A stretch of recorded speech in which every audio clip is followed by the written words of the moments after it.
Vamos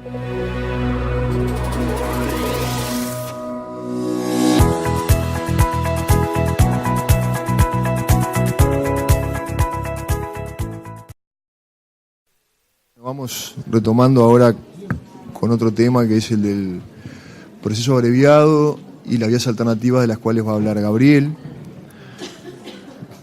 Y la idea que recién conversábamos, simplemente lo aclaro por las dudas, es que reservemos al final un espacio para preguntas de cualquiera de los temas que hemos venido hablando, o sea, pero lo pasamos para el final, para que allí podamos intercambiar opiniones, preguntas, ideas de todos estos temas.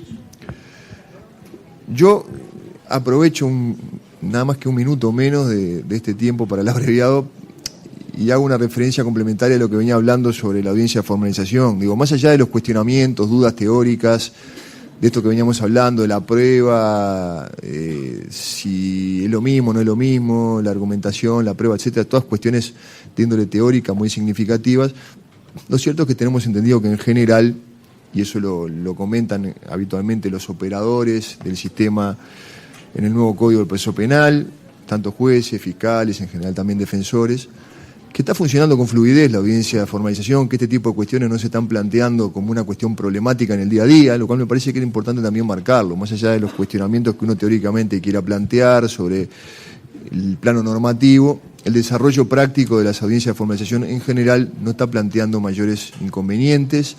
Se habla muchas veces de una argumentación de muy buena calidad, tanto de fiscales como defensores, que facilita la decisión del juez. O sea, cuando uno se centra, digamos, deja de lado todos los otros aspectos más cuestionables del plano teórico, normativo, si uno observa esa realidad, dice, bueno, en general hay bastante consenso en la fluidez de la tramitación de una audiencia de formalización sin mayores inconvenientes prácticos en el día a día. Lo quería simplemente marcar. Y agregar, además, siempre vinculado con estos temas de la audiencia de formalización, que en algunos casos puede ocurrir, y recientemente nos comentaban también una situación en la que esto se había dado, que el juez a esa altura también cuente con algún elemento probatorio por alguna prueba anticipada que se pueda haber diligenciado en esas etapas iniciales, ¿no? Bien, pero ahora vamos al tema que pensábamos desarrollar en este momento, que era el del proceso abreviado. Como ustedes saben, el proceso abreviado está regulado en el artículo 272 y 273 del nuevo Código. Y yo creo que es uno de los cambios más significativos del nuevo Código. Yo creo que esto es más significativo incluso que lo relativo a la diferenciación de roles entre fiscal y juez. Por supuesto que eso es un aspecto muy trascendente, pero lo colocaría en el mismo plano, incluso en un plano superior en cuanto al cambio cultural que supone, ¿no? Un cambio cultural que nos lleva justamente a partir del supuesto de que pueden haber sentencias de condena basadas en el acuerdo de partes.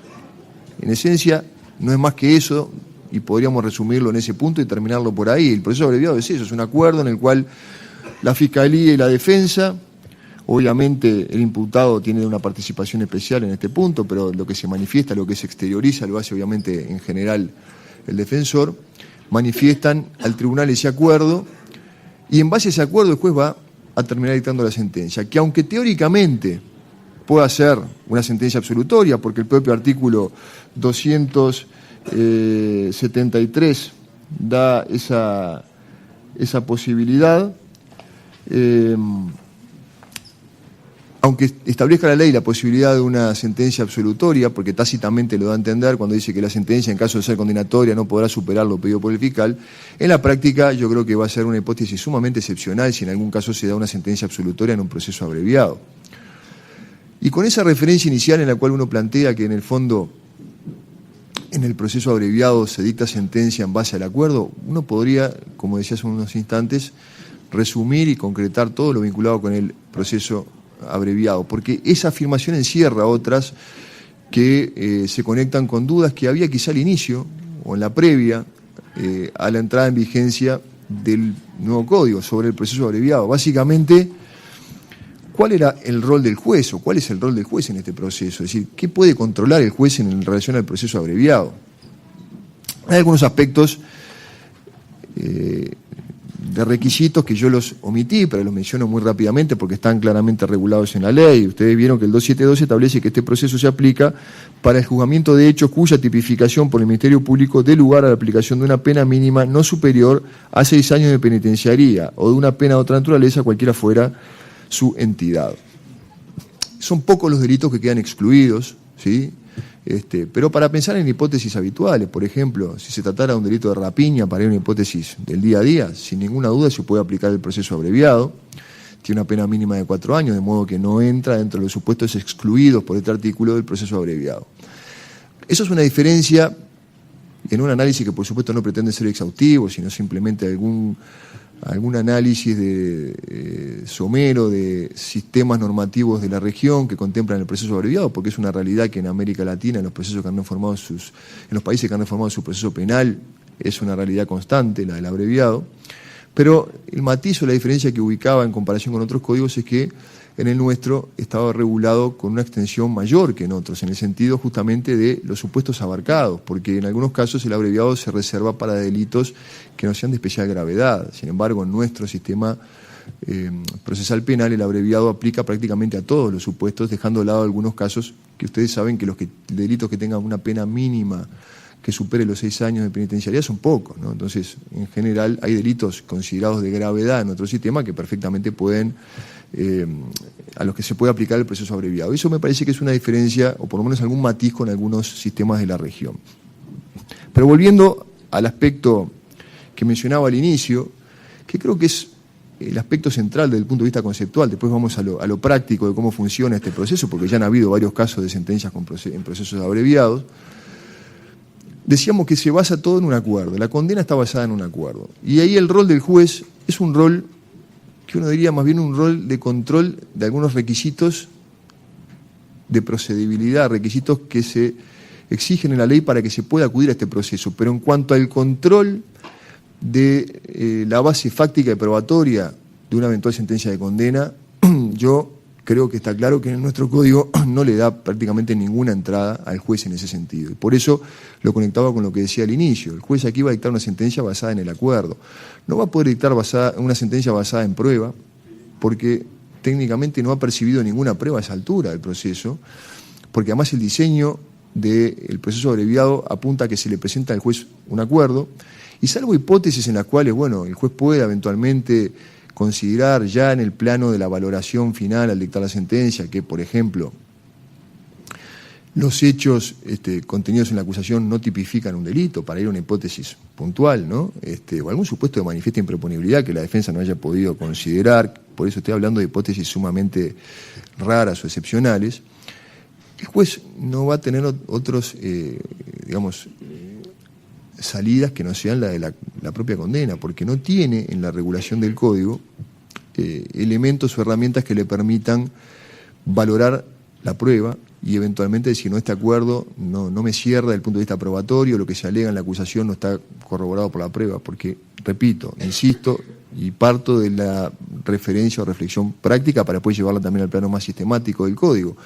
Cuando se plantea el acuerdo para el abreviado, que en general es en la propia audiencia de formalización o que puede darse a posteriori, ustedes saben que puede ser desde la formalización hasta la acusación, hasta el vencimiento del plazo para acusar. Y acá abro un breve paréntesis conectado con lo que decía Gabriel en cuanto a la deficiencia de la técnica legislativa. En la redacción anterior del código había un plazo para acusar, que era 30 días después de formalizada, después de admitida la formalización.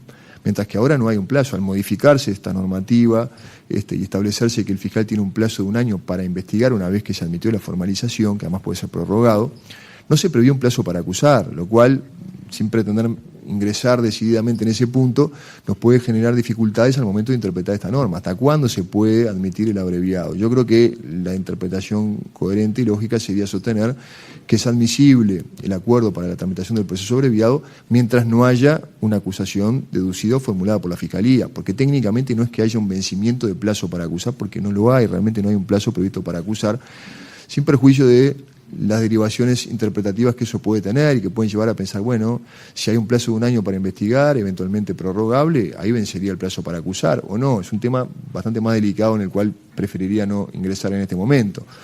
Pero estrictamente no hay un plazo para acusar.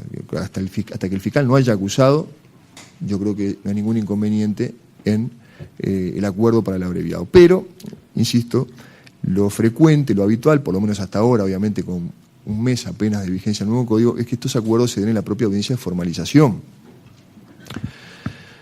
Y si se dan en esta audiencia de formalización, volviendo al punto inicial del planteo, cuando al juez se le presenta el acuerdo para la tramitación del abreviado, el juez no ha percibido ninguna prueba en la cual pueda basar un eventual control de la verosimilitud fáctica y probatoria de las alegaciones del fiscal en su acusación. El juez lo único que tiene es lo que le manifiesta al fiscal que surgiría de la carpeta de investigación y la conformidad de la defensa, a su vez habiendo consultado al imputado, de lo cual vamos a hablar en un instante, si se dan los requisitos en cuanto a que aceptó libre y voluntariamente el acuerdo para el proceso abreviado, si tuvo control o acceso a la carpeta de investigación y si fue informado por su defensor de lo que implica un proceso abreviado, que eso en un plano práctico puede desarrollarse de distintas maneras.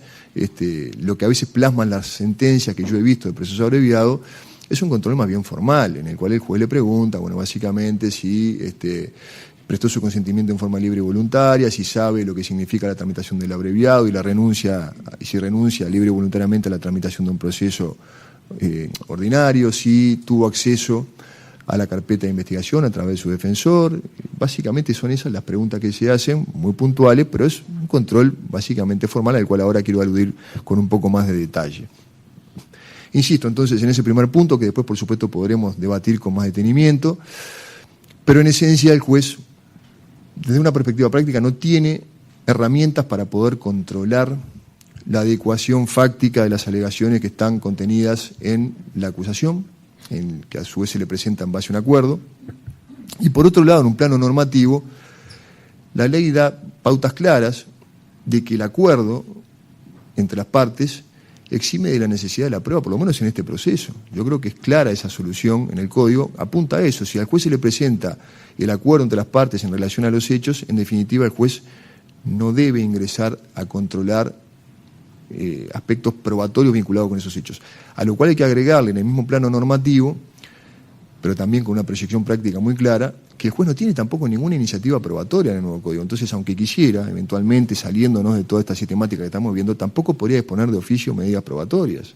En esencia, entonces, un juez al cual en la audiencia de formalización, sin haber tenido ningún contacto con los datos del caso previamente, ni con ningún elemento probatorio, se le presenta un acuerdo para la tramitación de un abreviado, en el plano sustancial que estamos analizando, no va a tener elementos, ni va a tener tampoco una autorización normativa para incursionar en el análisis fáctico de los hechos en los cuales justamente se basa esa acusación, ni tampoco desde el punto de vista probatorio. O sea que no va a disponer esencialmente ninguna medida probatoria de oficio, eso es evidente, eso es claro, y va a estar basado en lo que le presentan las partes. Puede haber alguna duda que en mi opinión se despejaría en el mismo sentido que acabo de mencionar, cuando hubiera existido alguna prueba anticipada, diligenciada previamente, y por lo tanto el juez tuviera a esa altura ya algún elemento probatorio que, por ejemplo, siguiendo una hipótesis eventual, le llevara a pensar que los hechos que se le presentan en la acusación en base a ese acuerdo no coinciden, o por lo menos serían claramente refutados por algunos elementos de prueba que tuviera. Pero aún así, de todos modos,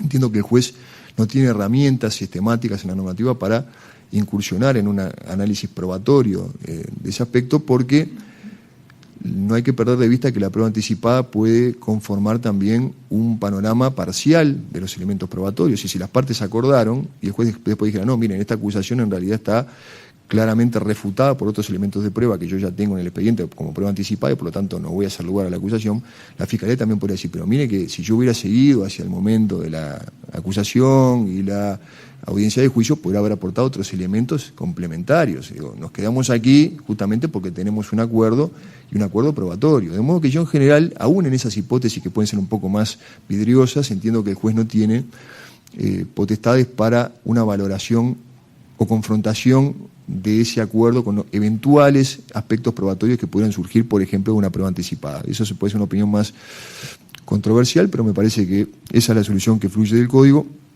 Y en esa misma línea yo invocaría un artículo que mencioné más temprano hoy, que es el 268. Si el propio Código está diciendo que las partes pueden celebrar acuerdos probatorios que excluyen la necesidad de la prueba, algo similar a lo que ocurre en lo civil. Si yo le digo al juez, esto está excluido de la prueba, no va a haber pruebas, la prueba es innecesaria respecto de esos hechos. De modo que tampoco, en ese supuesto más general, pero se traslada claramente al abreviado, el juez va a poder ingresar en controles probatorios o actividad probatoria o valoración probatoria cuando las partes le dicen estos son los hechos y tenemos un acuerdo en ese sentido. Me parece más claramente eso aplicable al proceso abreviado porque la sistemática está basada en eso. Hay algunos otros códigos regionales, no recuerdo ahora puntualmente, en algún momento lo tenía más claro como para poder citarlos específicamente, pero recuerdo, sí, el propio Código Procesal Penal chileno, algunos códigos provinciales de la Argentina, que establecen una regla que quisiera verla realmente en la práctica, si no es más que una mera enunciación, pero básicamente dicen que en el proceso abreviado la sentencia no se puede basar exclusivamente en el acuerdo o en la confesión, si ustedes quieren, porque eso también puede ser discutible si es un acuerdo que excluye la prueba, si es una confesión técnicamente. El nuestro no tiene esa regla, no dice eso, pero de todos modos, y eso confirma lo que estábamos mencionando antes, que sí, en nuestro sistema la sentencia condenatoria se puede terminar basando en el acuerdo y se termina basando en el acuerdo de las partes. Decía que en esos otros códigos que prevén esa regla, quisiera ver realmente cómo hace el juez para tener otros elementos con los cuales controlar. ¿Qué otra cosa va a tener si no es el mero acuerdo? Pero bueno, por ahí queda bien poner, no se puede basar solo en el acuerdo, pero en el fondo sabemos que se basa en el acuerdo porque la práctica y las herramientas que le da la ley no le permiten otra cosa. Sí, hay un aspecto, para ir cerrando ese punto, que me parece importante marcar, que es el siguiente. No hay posibilidad de un control probatorio, de acuerdo, por lo menos esa, en mi opinión, es la solución que plasma nuestro código en relación al abreviado. Pero uno podría pensar, tomando el ejemplo de algunos de estos otros códigos de la región, y recuerdo puntualmente algún comentario de algunos profesores chilenos que nos han visitado en la previa a la vigencia del código, también recuerdo el comentario que creo que lo hizo aquí mismo el profesor Caferata Nores de la situación en Córdoba, que hablaban de que el juez puede, a los efectos de controlar el cumplimiento de los requisitos a los cuales vamos a aludir ahora, puede pedirle al fiscal la carpeta para controlar justamente que eso que se le está presentando como un acuerdo tiene una base razonable, verosímil en lo que surge de la propia carpeta, o sea, efectuar algún control para no basarse solamente en lo que le presentan las partes. Pero ya vimos, y creo que Gabriel lo mencionó, que el 264 de nuestro CPP es muy claro en cuanto a que el juez no le puede pedir al fiscal la carpeta, es decir, la carpeta en ningún caso podrá ser consultada por el juez, lo dice el 264 del código, no me acuerdo en cuál de los incisos, pero lo dice claramente. De modo que entiendo que tampoco en el marco de un proceso abreviado el juez podría pedirle al fiscal, bueno, yo quiero controlar la carpeta para ver si lo que me están diciendo y presentando acá coincide o tiene base razonable en las evidencias de la carpeta de investigación. En principio no podría.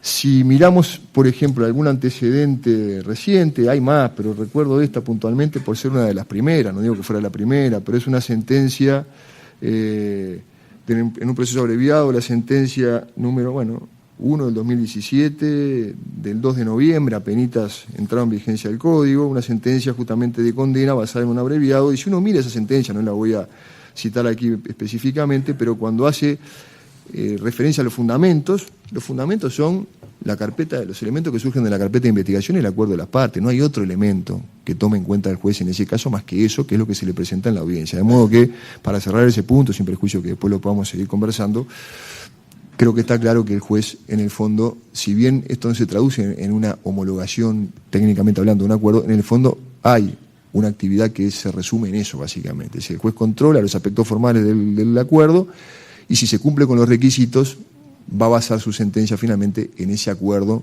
presentado por las partes. ¿Qué requisitos se deben cumplir? Ya mencionamos uno, el de que los hechos no den lugar a la tipificación de un delito que tenga una pena mínima superior a los 6 años, lo cual lo torna aplicable para la gran mayoría de los supuestos. A su vez, que el imputado haya prestado su conformidad o su aceptación a la aplicación del proceso abreviado en forma libre, voluntaria, debidamente asesorado. No menciona el código al defensor, pero es evidente, obvio, que el defensor va a participar en ese acuerdo, es una garantía ineludible, y que haya tenido a su vez acceso ha podido controlar la carpeta de investigación. O sea, otra vez vuelve a tener relevancia sustancial, esencial, el control que puede hacer la defensa de la carpeta de investigación. Yo creo que desde el punto de vista de los defensores es fundamental que un eventual acuerdo para un proceso abreviado esté basado en un adecuado control de la carpeta de investigación, porque si no también puede haber un acto irresponsable al aceptar un acuerdo abreviado sin haber controlado debidamente la carpeta de investigación y tener claro que surgen elementos allí. El juez, una vez que se le presenta este acuerdo, bueno, deberá controlar estos requisitos al inicio. Para eso deberán en algún punto interrogar al imputado, no ya sobre los hechos, insisto, no hay un interrogatorio, como sí lo prevén algunos de estos códigos que mencioné, en los cuales no tanto el imputado, pero el defensor y la fiscalía, el juez les puede requerir explicaciones para entender mejor las bases de ese acuerdo. El nuestro no lo prevé, por eso insisto en la misma línea que planteé al inicio. El juez acá no entra a valorar la razonabilidad fáctica probatoria del acuerdo, en principio, ese interrogatorio del imputado justamente para despejar y estar seguros del cumplimiento de esos requisitos.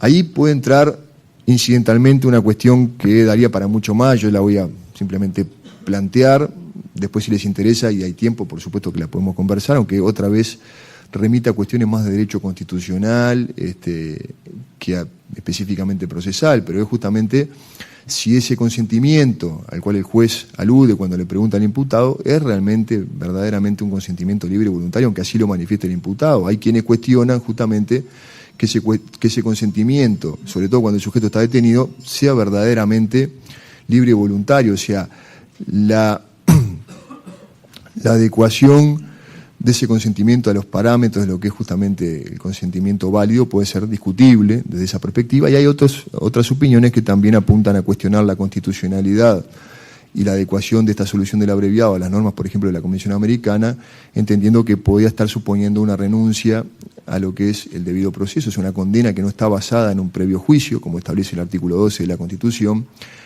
y también a esa disposición que establece que nadie puede ser obligado a confesarse culpable, y uno dirá, bueno, acá no está siendo obligado, pero a veces en ese matiz de opiniones uno puede decir, bueno, no está siendo obligado, sí, formalmente me va a decir, no, nadie me obligó, yo presté mi consentimiento libre y voluntario, ¿no? Pero verdaderamente es un consentimiento libre y voluntario, o hay en la base de eso algo cuestionable en esa línea que estamos mencionando. Bueno, eso, repito, puede ser un tema que dé lugar a cuestionamientos sobre la constitucionalidad del proceso abreviado, que prefiero hasta por razones de tiempo no ingresar demasiado en eso. Es un tema sumamente interesante, aunque tengo entendido que, por lo menos en la región, es un discurso que no ha llevado generalmente a declaraciones de constitucionalidad de este instituto, y es un discurso que en la práctica se viene muchas veces abandonando, queda más bien como un aspecto académico, habrá que ver si aquí no se plantea, porque, repito, es un análisis sumamente interesante de efectuar. En otro plano, más bien práctico, tengo entendido que para el imputado en muchos casos representa una solución conveniente, adecuada, es decir, si lo miramos con un perfil ya práctico, no puramente normativo, constitucional, porque le permite al imputado salir de esta audiencia, sobre todo en los supuestos en los cuales el imputado tiene claro que, no sé si decir que está en el horno, pero bueno, ahí más o menos, que tiene muy pocas probabilidades de éxito en una defensa de fondo. Entonces, tener una solución que le permita reducir la pena que se aplicaría en el caso y salir con una sentencia que le dice cuál es el monto de la pena y ya puede prever en qué momento puede pedir una libertad, por ejemplo, anticipada, me parece que es una solución que desde ese punto de vista es observada como buena por muchos de los que en el fondo son los consumidores del sistema, porque aquí estamos hablando de entre abogados, pero el que va a sufrir estas soluciones o el que las va a vivir es otro, ¿no? Y para ellos muchas veces puede ser una solución conveniente y también es una herramienta de trabajo interesante para el abogado, ¿no? De hecho, si uno mira en otra perspectiva lo que es la instrucción general número 6 de las instrucciones generales de la Fiscalía, que regula el abreviado, menciona el abreviado y las vías alternativas, hay una línea muy clara de la Fiscalía, si uno la observa esa regulación, de apostar al abreviado como una herramienta de trabajo. Incluso en alguna parte se dice que al considerar la disminución de la pena, la Fiscalía debe tener en cuenta o privilegiar aquellos casos en los cuales el acuerdo para el abreviado se plantee en forma más rápida, o sea, ya al inicio, no esperar a que después de 4 meses que me formalizaron vengo con el acuerdo, sino que si se plantea al inicio, eso sería como una especie de ventaja para poder conseguir una disminución de la pena. Capaz que no sé si plantearlo como ventaja, pero bueno, ayudaría en los términos que está previsto en la instrucción. O sea que hay una línea clara de que tanto para los fiscales como para los defensores esta puede ser una herramienta muy conveniente de trabajo. De hecho, tengo entendido que en la mayoría de los países que se aplica esta solución representa un porcentaje muy elevado de los casos la tramitación del proceso abreviado. En algunos casos se habla del 70%, a veces se habla del 80-90%, pero combinándolo con las vías alternativas de las cuales va a hablar Gabriel.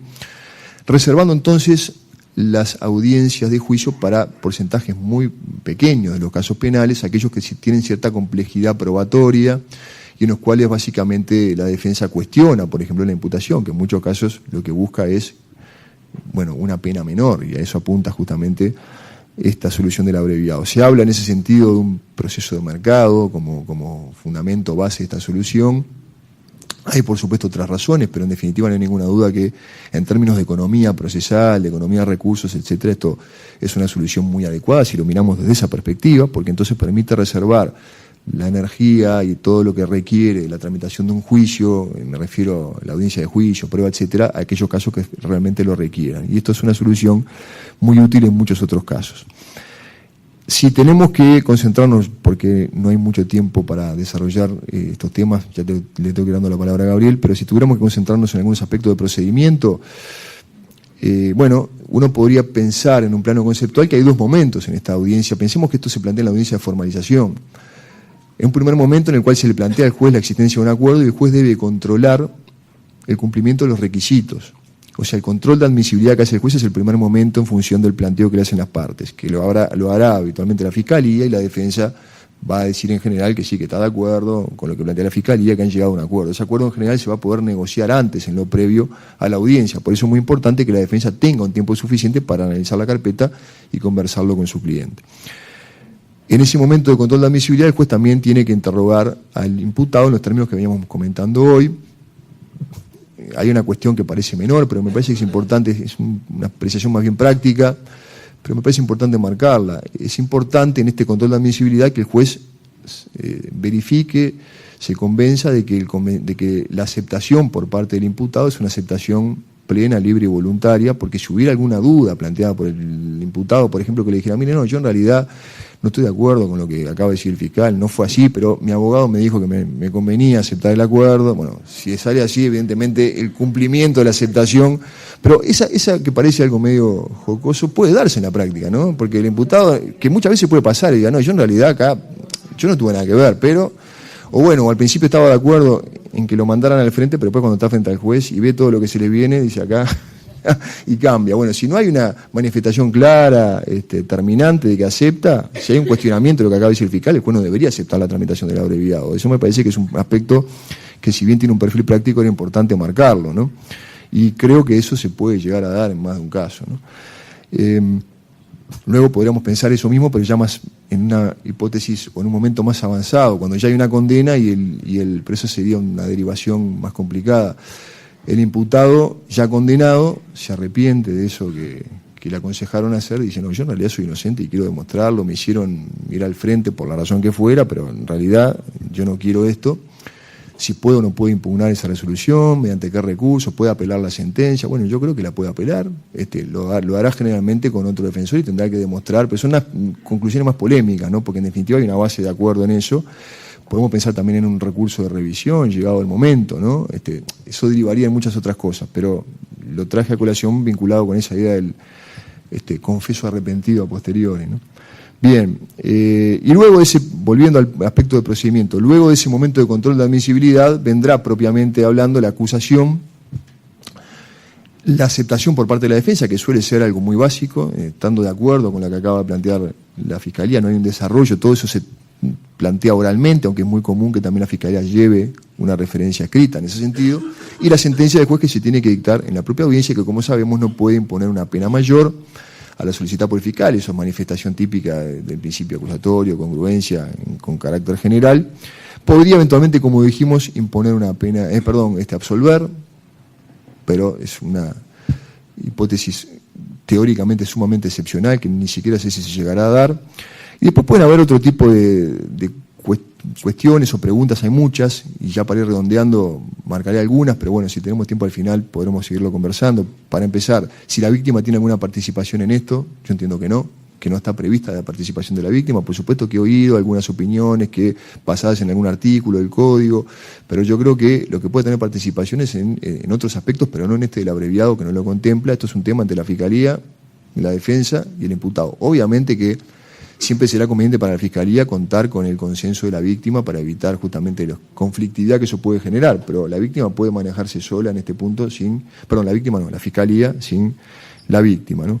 Si este tipo de procesos pueden determinar, por ejemplo, la aplicación de soluciones como la de la libertad vigilada, o sea, no el cumplimiento efectivo de la pena. Yo entiendo que sí, que es posible, que eso se puede aplicar. Sé que es un tema controversial, pero creo que sí, que es perfectamente admisible. De hecho, la Instrucción General de la Fiscalía número 6 prevé esa posibilidad. O sea, prevé la posibilidad de acordar sobre los hechos, sobre la calificación. Y yo menciono la instrucción no porque sea una ley, naturalmente, pero es lo que guía la actuación también de los fiscales, que son los que van a llevar adelante este tipo de procesos abreviados, de modo que esto en la práctica lo vamos a ver, y si la Fiscalía tiene una instrucción que le dice que puede acordar incluso la aplicación de la libertad vigilada, eso se va a ver reflejado después también en la realidad. Si se puede acordar una pena menor a la mínima legal para ese delito, por ejemplo en el de rapiña, la mínima son 4 años, pero la Fiscalía con la defensa acuerda una pena de 2 años y 8 meses. Vieron que ahí cuando empiezan los cálculos, vemos por qué seguimos abogacía, ¿no? En otra materia. Pero creo que 2 años y 8 meses estamos, ¿no? Dentro del reducir en 1/3, hasta en 1/3 el monto de la pena. Ahí no nos pasamos. Bueno, ¿podrían acordarlo? Yo creo que sí, y la propia Instrucción General de la Fiscalía también lo prevé de ese modo, o sea que se pueden acordar penas, que en el fondo es también la otra punta esencial de los acuerdos. O sea, a los acuerdos se llega justamente en base a este incentivo, la reducción de la pena. Si yo ya sé que igual me iban a pedir 4 años y no puedo bajarlo de eso, ¿qué sentido tiene? Es una herramienta para facilitar los procesos abreviados.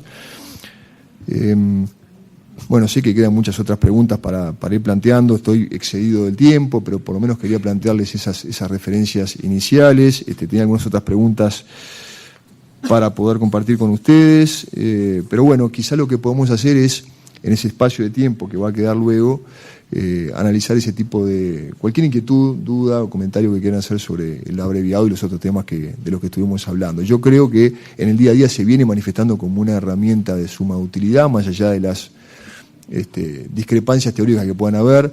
Creo que hay que tener cuidado, yo lo menciono, lo leí hace un tiempo, pero era de principio de año, creo que de marzo, un informe de la Comisión Interamericana de Derechos Humanos, que en una relatoría, en una visita que habían hecho a Perú, habían recibido varias denuncias de personas privadas de libertad en las cuales manifestaban que eran inocentes y que habían sido inducidos o convencidos por sus abogados a declararse culpables, pero sin entender adecuadamente el funcionamiento, la mecánica. Esto lo comento, quizá nuestra realidad es muy distinta a la del Perú, pero es importante que tengamos también en cuenta que esto parece un trámite. Uno mira la sentencia en abrevado, parece un trámite, pero es un proceso que a veces podemos decir que es de menos de 24 horas que ya sale con una condena, y eso es algo que hay que valorarlo en el sentido de las garantías con mucho cuidado. Y también desde el punto de vista de la responsabilidad profesional, yo creo que si lo miramos del plano del abogado, del defensor, tiene que tener mucho cuidado de lo que llamaríamos en otro ámbito el consentimiento informado, pero procurarse la seguridad de que el día de mañana va a poder defender adecuadamente las razones por las cuales aconsejó a su cliente tramitar un proceso abreviado, porque eso después puede ser problemático. Estoy aconsejando nada más y nada menos a una persona que acepte la imposición de una pena, que puede ser a veces una pena importante y de cumplimiento efectivo en muchos casos, ¿no? Bien, bueno, cierro por aquí y disculpame que me tome unos minutos más, Gabriel. Bueno, este último punto obviamente es un tema clave, ¿no? Porque en realidad, fíjense que no debe haber proceso, no hay proceso principal en el Uruguay que dure como puede durar un proceso abreviado con condena 48 horas si es detenido. Porque en definitiva la persona puede haber sido detenida, puede haber un elemento, se lo sorprendió en flagrancia, hubo una cámara, hay testigos, el fiscal tiene la carpeta, formaliza, se hace la audiencia de formalización en las 24 horas, se propone el acuerdo para ir a proceso abreviado, el defensor acepta y en menos de 48 horas está condenado, ¿no? Con una sentencia definitiva de condena y bueno, ya está en condiciones de cumplir la pena. Bueno, es fuerte, ¿no? Uno dice, ¿cuál es la calidad de la información que se maneja en esa decisión tomada en horas? La calidad de la información que maneja el propio fiscal, que capaz que no tiene todos los elementos todavía tan claros, y la calidad de la información que maneja la defensa. Y como dice como decía Santiago ahora, la responsabilidad profesional que asume el defensor, ¿no? Bueno, cuidado con este punto. La realidad es que como decía Santiago, los umbrales que marcó el código, además, para la prisión, para el acuerdo para ir a proceso abreviado, de 6 años de penitenciaría, es un umbral bastante alto. Claro, lo que se quiso, cuando uno pregunta por qué pusieron tan alto, que en realidad cuando fuimos al Parlamento la primera vez, me acuerdo, dijimos, no, acá se equivocaron. No deben haber querido pena mínima. 6. Debe ser la máxima, pensamos. La mínima, 6, dijimos, entra todo prácticamente. Bueno, ahí cuando empezamos a plantear esto, nos dijeron, no, lo que pasa es que lo que querían que entrara eran las rapiñuelas. Es decir, el caso de una rapiña mínima o una rapiña tentada, que bueno, capaz que iba a una pena de 4 años y no podía entrar nunca en un acuerdo para ir a proceso abreviado. Pero bueno, es una solución fuerte. En los primeros números que han salido, fíjense que menos del 20% de los casos aparentemente van a terminar con juicio, realmente. Hay algunos jueces que lo hacen muy bien. Este mismo juez que mencionaba Santiago hace un momento, en las audiencias que hemos visto que surge el planteo de ir a un acuerdo para proceso abreviado, le dice al imputado directamente, usted tiene que saber que usted tiene derecho a un juicio tramitado delante de otro juez que no voy a ser yo. Ese juicio usted va a poder proponer todas las pruebas, va a poner, entonces le plantea directamente, usted tiene esa oportunidad, mire que la Constitución se lo asegura, o prefiere acordar ahora, como para qué. Me parece que eso es un rol interesante del juez, porque además, fíjense que normalmente el Código le atribuye al defensor el rol de parte formal. El defensor es el que habla por el imputado, pero en el caso del acuerdo para ir a proceso abreviado, exige la manifestación de voluntad del imputado. Entonces, por más que normalmente, como decía Santiago, es el defensor el que habla, el juez tiene que constatar que verdaderamente el imputado está de acuerdo con la solución, porque si no, se desvirtúa la esencia de la solución. Bueno, entrando en estos minutos, pues nuestra idea era dejar la media hora final para preguntas, planteos o para debatir otras cuestiones. Vamos a ver las otras vías. Vamos a comentar algunas soluciones en el orden del código. Primero, la mediación extraprocesal. Como decía hoy, la investigación fiscal preliminar puede terminar con que el fiscal, entre otras cosas que puede hacer, decida mandar el caso a mediación. La mediación, que es una mediación que se realiza ante el Poder Judicial, pero no ante un juez, es decir, la mediación, dice el artículo 382, que el que tiene competencia es el Poder Judicial, pero no jueces del Poder Judicial, sino centros de mediación, más allá de que en algunos lugares del interior se ha dado esa función a algunos jueces de paz, y más allá de que también en algunos lugares sé que no hay quien realice esta tarea de mediación en el Poder Judicial. Me mencionaban el otro día el caso de Artigas, en el que, bueno, son los propios fiscales los que intentan buscar la mediación, pero la solución del código, y es a lo que se debe propender, es que cuando el fiscal entiende que existen los elementos que vamos a ver para mandar el caso a mediación, manda a la víctima y al imputado ante un órgano de mediación del Poder Judicial para que intenten el acuerdo. ¿Cuándo procede esto? Bueno, el 382.1 primero demarca una determinación positiva y otra negativa, excluyente. Lo positivo es que tiene que tratarse de conductas con apariencia delictiva que no revistan gravedad, ¿no? Y ese marco ahí es un marco bastante amplio, ¿no? ¿Qué puede ser? ¿Cuáles son las conductas que no revisten gravedad? Y por otro lado, ahora vamos a profundizar un poco más en esto, se excluye por el 382.7, este es un agregado de la última ley, la 19.549, ciertos delitos. Dice, la mediación extraprocesal no procederá respecto de delitos de violencia sexual, que bueno, acá hubo toda una modificación introducida respecto a los delitos de violencia sexual, como la violación, por ejemplo, fueron excluidos no solo de este tipo de soluciones, sino, por ejemplo, que se eliminó la instancia del ofendido para este tipo de delitos, o explotación sexual, el delito de violencia doméstica, lamentablemente remite al 321 del Código Penal, las referencias normativas después pueden complicar si hay modificaciones futuras normativas, así como respecto de otros tipos penales que se hayan cometido como forma de ejercer violencia basada en género.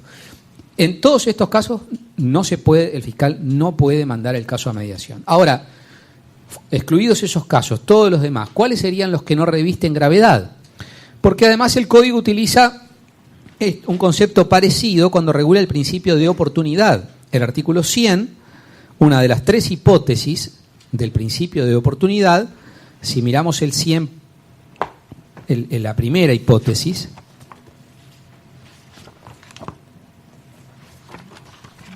el 100.1 literal A, dice que procede el ejercicio del principio de oportunidad cuando se trate de delitos de escasa entidad que no comprometan gravemente el interés público, aunque ahí tiene una definición objetiva que se agrega, que es que no debe exceder de 2 años de penitenciaría, con lo cual ya marca un tope. También se plantea una cuestión muy interesante que se planteó en las jornadas de procesal por Almeida y ¿quién más era que escribió junto con él? No me acuerdo si era Rivadavia.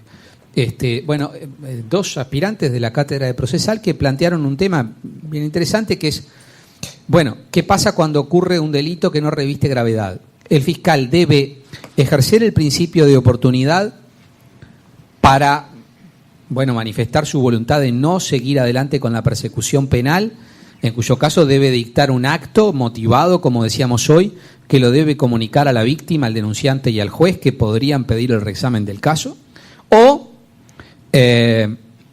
simplemente tiene que mandar el caso a mediación, y en ese caso, por supuesto que la víctima va a estar enterada porque lo está mandando a mediación con el imputado, pero el juez no va a recibir la comunicación de que se manda el caso a mediación y por lo tanto no va a haber un control.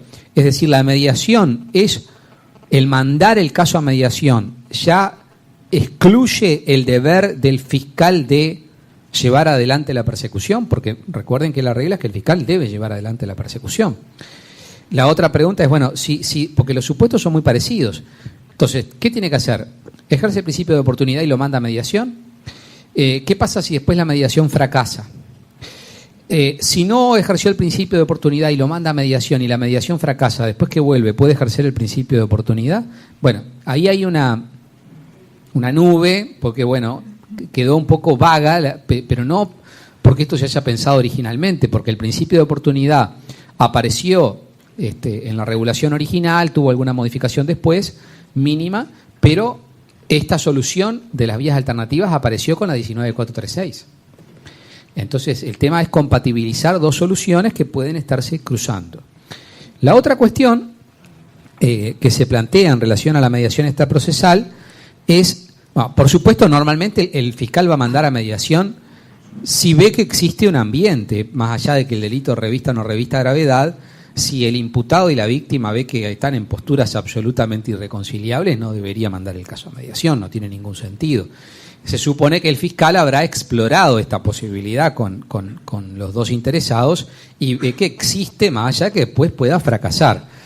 En eso que el Código, en algunos de los artículos, habla de proceso restaurativo, la expresión no nos debe llamar a error, en realidad no es un proceso.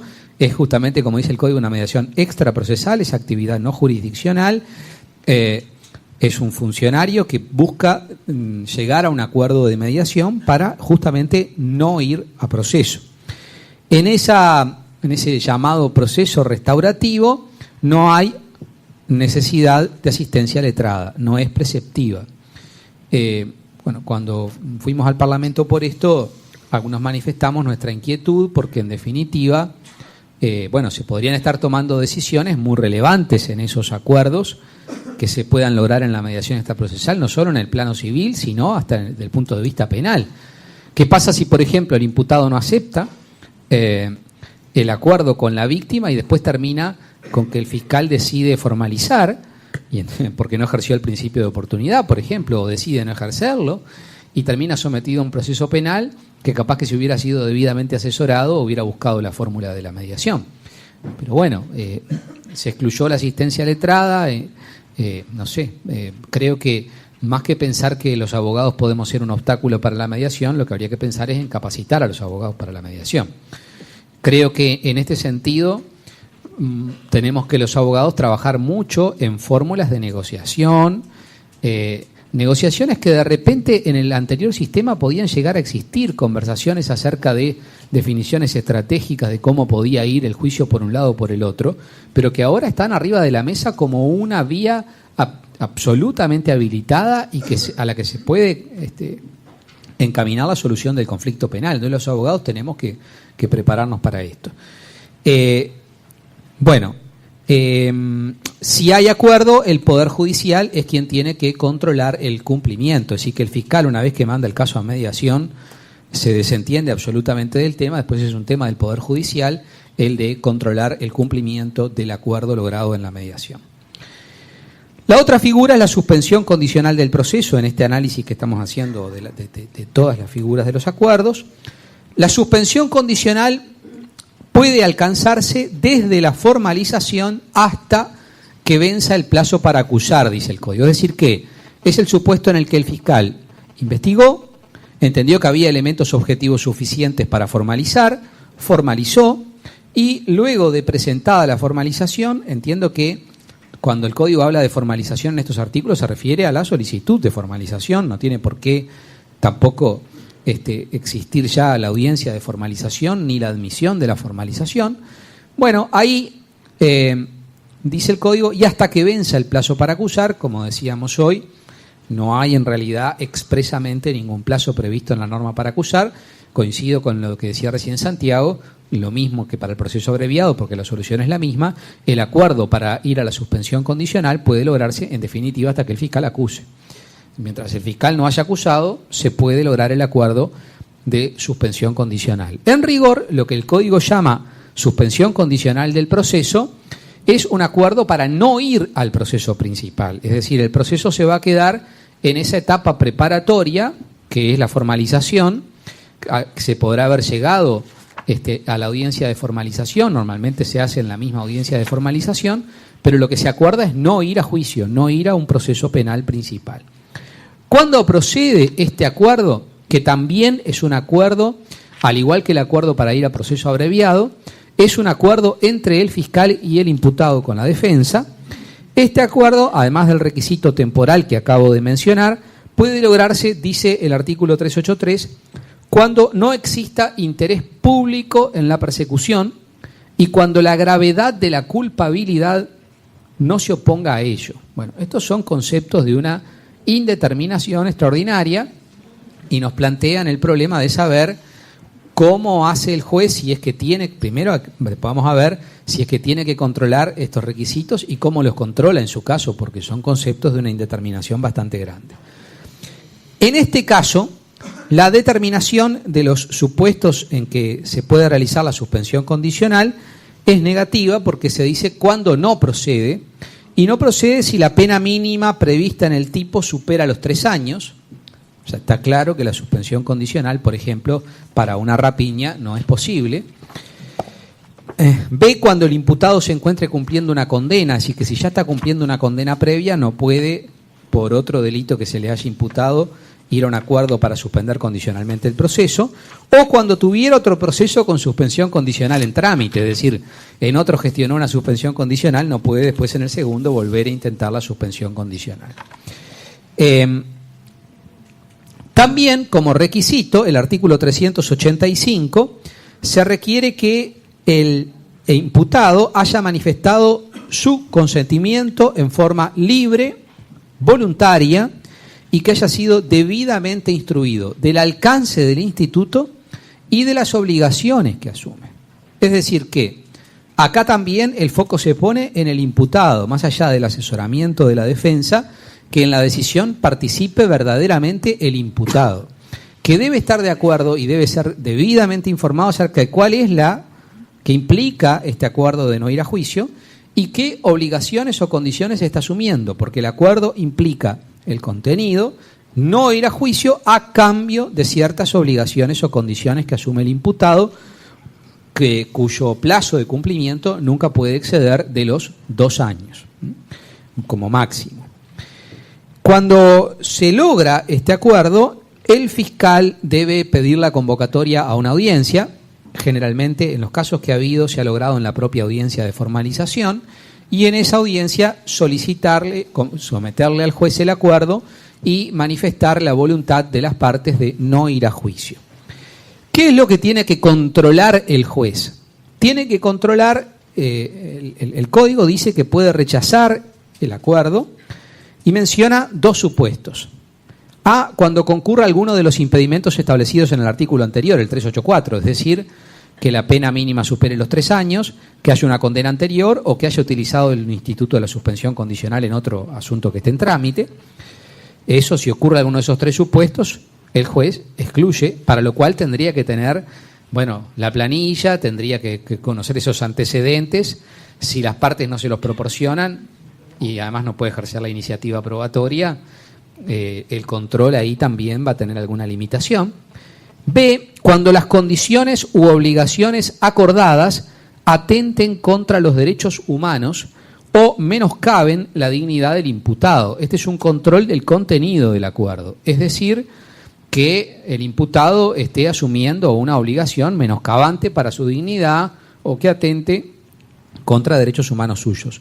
Pero el código no menciona otras cosas que se imponen como requisitos para el acuerdo que ya mencionamos y que no se dice que el juez pueda rechazar por eso. Por ejemplo, si no hay interés público, si hay interés público en la persecución o si la gravedad de la culpabilidad impide ir a un acuerdo para suspender condicionalmente el proceso, o si constata que el imputado no manifestó libremente su voluntad en forma libre, no dice que el juez pueda negar. Debe entenderse, creo, que más allá de la omisión, si son requisitos para el acuerdo de suspensión condicional, claro, el más fácilmente controlable es el de la libre voluntad, porque se lo puede preguntar presencialmente. Los otros requisitos, la gravedad de la culpabilidad o el interés público en la persecución, son, como decía hoy, un poco más indeterminados. El juez, cuando aprueba el acuerdo, no puede cambiar las obligaciones o condiciones pactadas, ni alterarlas ni modificarlas. Son las que las partes acuerdan. Por eso, si por ejemplo se pactó una obligación que resulte menoscabante de la dignidad del imputado, no puede el juez sustituirla por otra. Tiene que rechazar el acuerdo. En su caso, las partes podrán, después podemos discutir, pero creo que se podría proponer otro tipo de acuerdo, ¿no? Pero no se podría hacer lugar a ese acuerdo.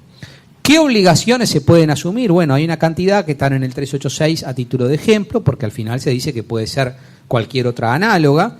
Por ejemplo, residir en un lugar, no acercarse a determinadas personas o lugares o someterse a un régimen de vigilancia, llegar a un acuerdo de reparación condicional, material, o simbólica con la víctima, a través de conciliación o mediación, realizar prestaciones en beneficio de la comunidad, tratamientos médicos o psicológicos, tratamientos de desintoxicación relativos a alcohol o drogas, hacer un ciclo de educación o de capacitación, etc.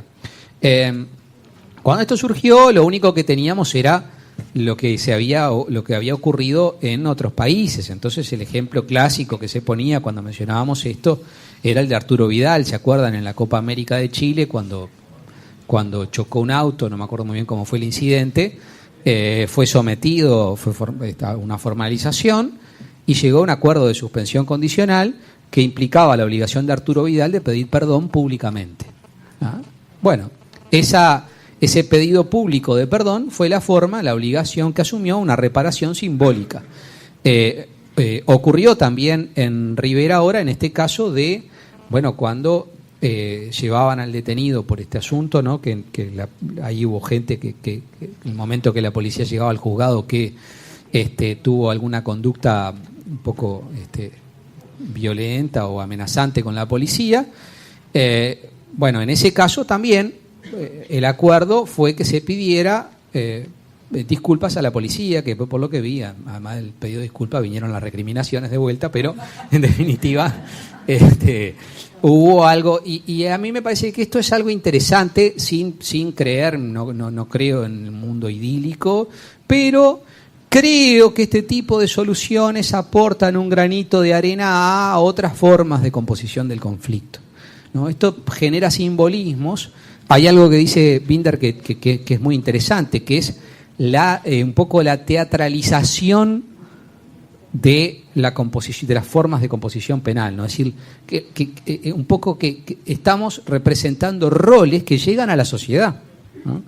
Entonces eso sirve para que trabajemos sobre también culturalmente acerca de involucrar a la sociedad en otras formas, que la solución del conflicto no es siempre el pedido de imposición de una pena y menos la pena limitativa de la libertad. Si el acuerdo, en definitiva, es aprobado por el tribunal, se empieza a cumplir. Si en algún momento el imputado no puede, por ejemplo, pasó en algunos casos que se mandó realizar cursos en algunos lugares, por ejemplo, curso de NUTU, por ejemplo, es algo que se ha utilizado mucho. Si en algún caso, por ejemplo, se acuerda realizar X curso y, por ejemplo, ese curso después resulta que por alguna razón no se va a dictar, por ejemplo, bueno, el imputado, ante la imposibilidad de cumplirlo, le tiene que manifestar al fiscal la imposibilidad de cumplirlo y pueden acordar una modificación de la obligación a la suspensión o la condición. Si el imputado no lo comunica, eso puede ser un motivo para el cese de la eficacia del acuerdo. Si se incumple el acuerdo, el fiscal puede pedirle al juez que el artículo 391 se revoque el acuerdo. Esto se tramita con un traslado a la otra parte por el 279.1, el plazo de 6 días de los incidentes, y el juez resuelve. Si el juez resuelve, mantener el acuerdo, se seguirá cumpliendo. Si resuelve revocarlo, implica que el proceso retomará el curso en el estado que estaba. Si había que terminar la audiencia de formalización, si se había pedido una medida cautelar, si se mantiene el pedido, y si no, si ya se hizo, tendrá que el fiscal decidir si acusa o no acusa. Si esta decisión es apelable, dice el Código, con efecto suspensivo. Recurrible, dice, o sea que reposición y apelación tienen efecto suspensivo, o sea que él, por ejemplo, si había dejado el curso, podrá retomarlo, podrá seguir cumpliendo la obligación, mientras el tribunal decide si en definitiva confirma o no confirma la revocación del acuerdo. Por último, los acuerdos reparatorios. Los acuerdos reparatorios, a diferencia del acuerdo para ir a proceso abreviado y el acuerdo para suspensión condicional, no son entre el fiscal y el imputado, sino entre la víctima y el imputado. El acuerdo reparatorio tiene como sujetos protagonistas a la víctima directamente con el imputado. Este acuerdo, también a diferencia de los dos anteriores, se puede lograr desde la formalización en adelante en cualquier momento del proceso. Es decir, que el acuerdo podría lograrse después de la acusación, sin ningún inconveniente, porque el artículo 393 dice que puede ser durante todo el proceso, inclusive en la segunda instancia, porque la norma habla de todo el proceso. Ese acuerdo reparatorio, que es un acuerdo que puede ser también material o simbólico, tiene que ser sometido al tribunal y tiene ciertos requisitos que debe cumplir. Primero, también se utilizan los mismos conceptos, no tiene que haber interés público en la persecución. ¿Cómo saberlo el imputado y la víctima si el titular de la persecución es el fiscal que no participa en el acuerdo? Y cuando la gravedad de la culpabilidad no se oponga a ello. Y luego dice los casos en que procede. Acá la determinación es positiva, en el 394. Procede en el caso de delitos culposos, sin ningún límite de tipo en principio, ni de cuantía de pena, ni tipo de pena. Delitos castigados con pena de multa, todos. Delitos de lesiones personales y lesiones graves, cuando provoquen una incapacidad para atender las ocupaciones ordinarias por un término superior a 20 días y no pongan en peligro la vida de la persona ofendida. Delitos de contenido patrimonial, o sea, un delito de daño, por ejemplo. Delitos perseguibles a instancia de parte, se sigue utilizando este concepto que todo el mundo repite, instancia de parte, cuando el ofendido notoriamente no es parte.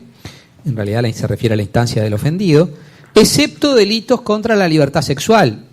Acoto que la mayoría de los delitos contra la libertad sexual fueron excluidos de la instancia del ofendido, o sea que la referencia es un poco equívoca. Delitos contra el honor, y después dice que no procede respecto de delitos de violencia sexual o explotación sexual, violencia doméstica u otros tipos penales que se hayan cometido como forma de ejercer violencia basada en género, que sí que en este caso, al igual que en el acuerdo para la suspensión condicional, están automáticamente excluidos. En este caso, el fiscal, siempre que vea la posibilidad de un acuerdo, debe instruir a la víctima y al imputado sobre la posibilidad de llegar a un acuerdo reparatorio, pero son las partes las que pueden explorar y buscar el acuerdo. El control del acuerdo se hace en audiencia, dice el artículo 395, y el tribunal debe controlar que el consentimiento se haya prestado por la víctima también en forma libre y espontánea y voluntaria, que haya sido instruido sobre el alcance del instituto y de las obligaciones que implica. Si eso no se cumplió o no se cumplió con los requisitos del artículo anterior, o sea que se trate de alguno de los delitos de la lista que mencioné y que no sea ninguno de los excluidos, el juez puede no homologar el acuerdo.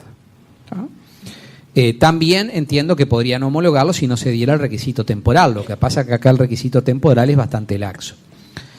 Y también, si, en teoría, si no se dieran los otros requisitos de interés público en la persecución y gravedad de la culpabilidad, que como ya he dicho son difícilmente controlables. En caso que no se homologue, también está previsto recurso de apelación con efecto suspensivo. Y bueno, en este caso, transcurridos 6 meses desde el vencimiento del plazo acordado, el tribunal declara la extinción del delito. Acá se plantean unas cuantas interrogantes que, bueno, no da el tiempo ahora para profundizarlas, acerca del alcance del acuerdo reparatorio sobre la pretensión civil, es decir, bueno, más allá del acuerdo reparatorio que puede llevar a la extinción de la cuestión penal y a la extinción del delito, a que no exista persecución y en definitiva componer el conflicto penal. La víctima puede reclamar otros daños distintos además del acuerdo, porque bueno, la víctima puede decir, sí, yo la verdad, respecto a la persecución penal, con que me pida disculpas está bien, pero yo quiero reclamar otra reparación material. No voy a condicionar a que me pague para que no lo persigan penalmente. No, perfecto. Que me pida disculpas y se terminó. Pero, entonces ahí se plantea la cuestión de si esto es posible, si sería legítimo, por ejemplo, un acuerdo que justamente previera la exclusión de ciertos rubros, que se pudiera reservar la víctima la reclamación de esos otros rubros. También se plantea el problema de saber acerca de ante quién y por qué vía procesal se ejecutaría el acuerdo en caso de incumplimiento. Es decir, es ante el juez penal que homologó el acuerdo, porque el código no dice nada, y por qué vía, bueno, si es una obligación de pagar suma de dinero, se seguirá la vía de apremio, se supone, por ejemplo.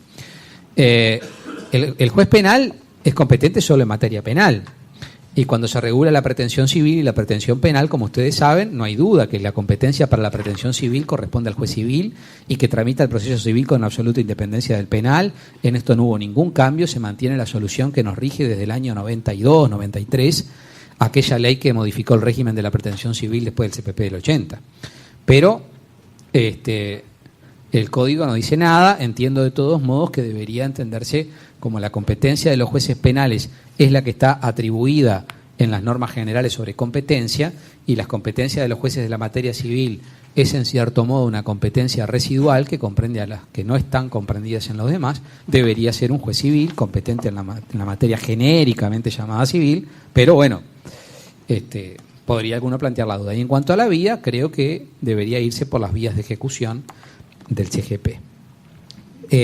Para terminar y abrir la posibilidad de la discusión, la suspensión condicional o el acuerdo reparatorio suspenden la prescripción del delito, esto es importante, y solamente comienza a correr de nuevo si se revoca el beneficio.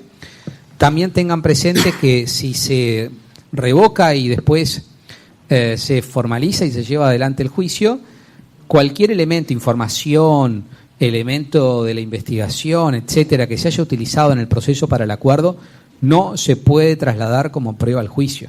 Por supuesto que no se puede considerar que la aceptación del imputado tenga algún efecto, en absoluto, no tiene jurídicamente ningún efecto ni se puede trasladar ningún elemento al juicio.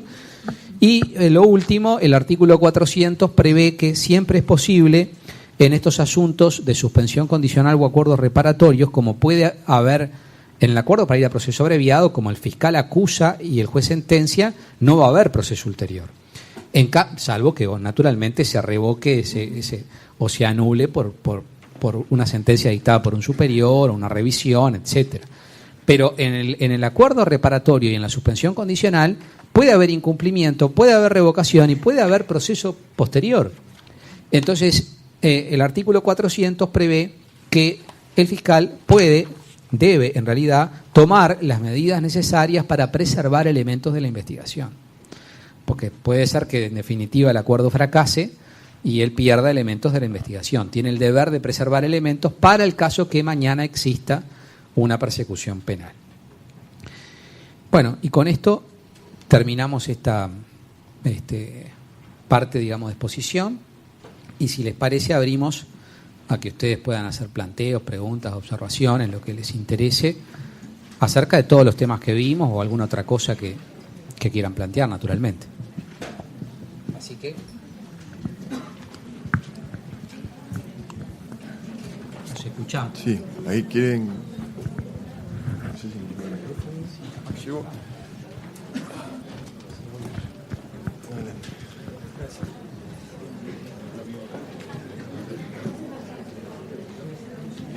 Recién llegamos poco más de un mes de la entrada en vigencia. Quería preguntarle la experiencia acá en Montevideo, ¿cómo ha resultado?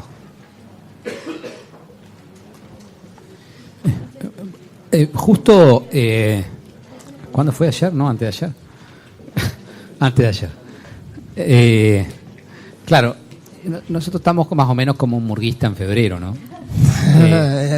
Entonces estamos recorriendo tantos tablados que ya no nos acordamos bien dónde estuvimos ni qué cantamos. Pero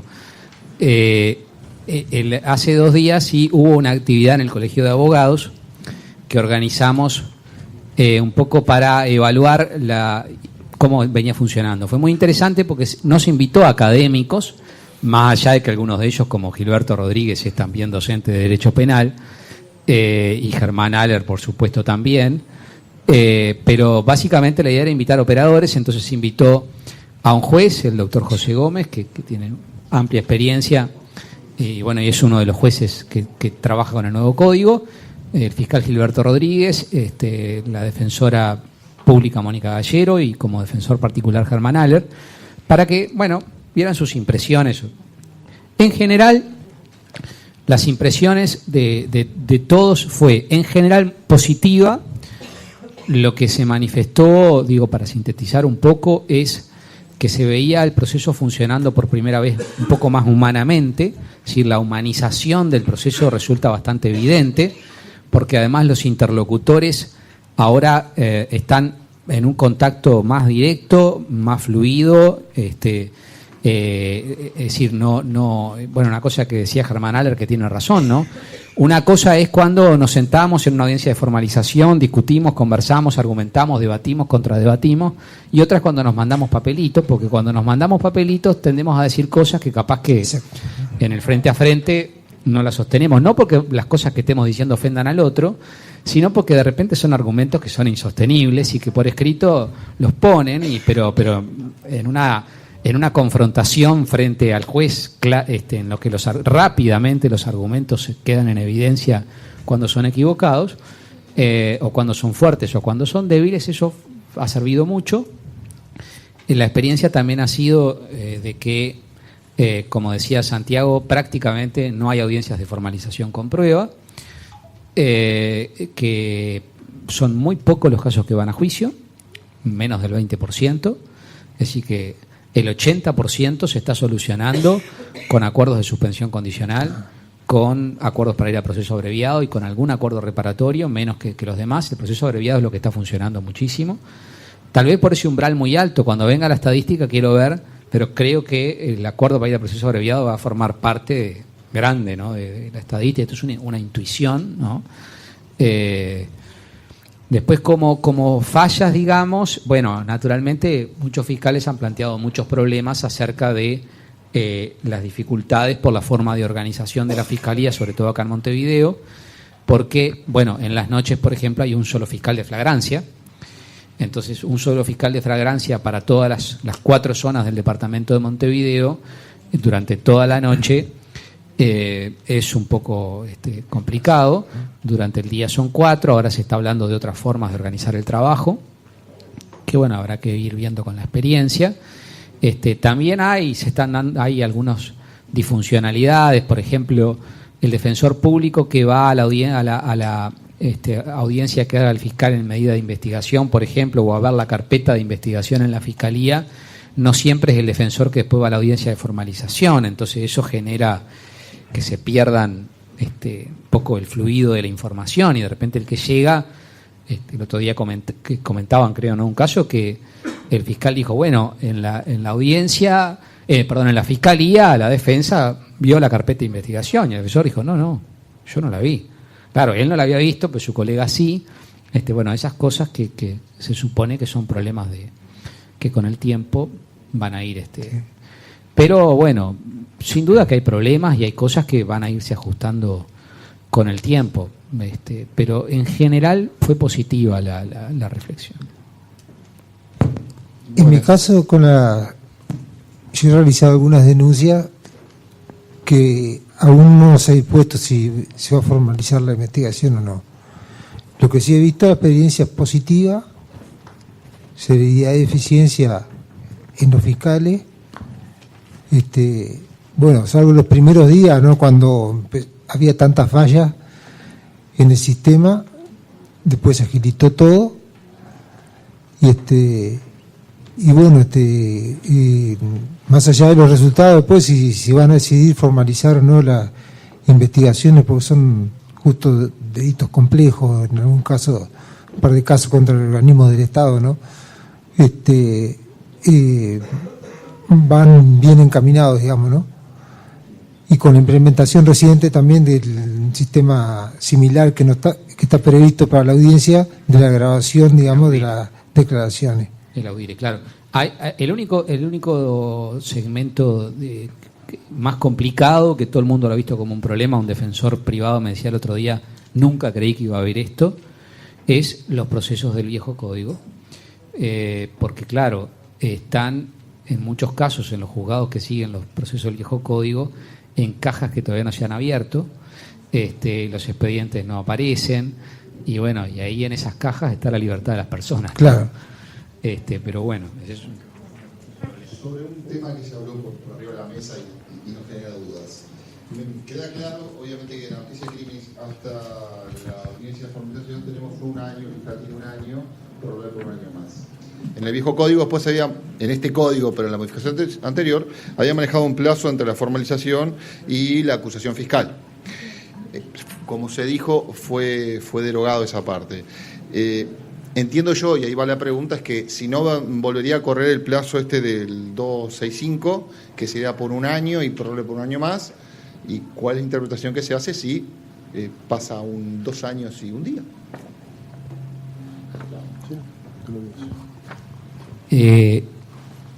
El código quedó acá con un...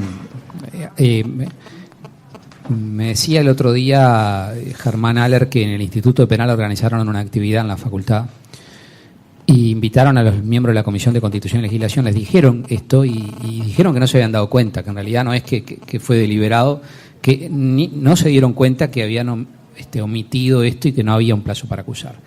En realidad, el código originalmente, a partir de la ley 19.436, preveía que había un plazo de 30 días a contar de la audiencia de formalización. Era un sistema que tal vez podía ser duro, seguramente se tomó el plazo del proceso civil, de que para una vez cumplida la medida cautelar son 30 días para presentar la demanda, dijeron, bueno, después de la audiencia de formalización en la que puede haber una cautelar, 30 días para acusar.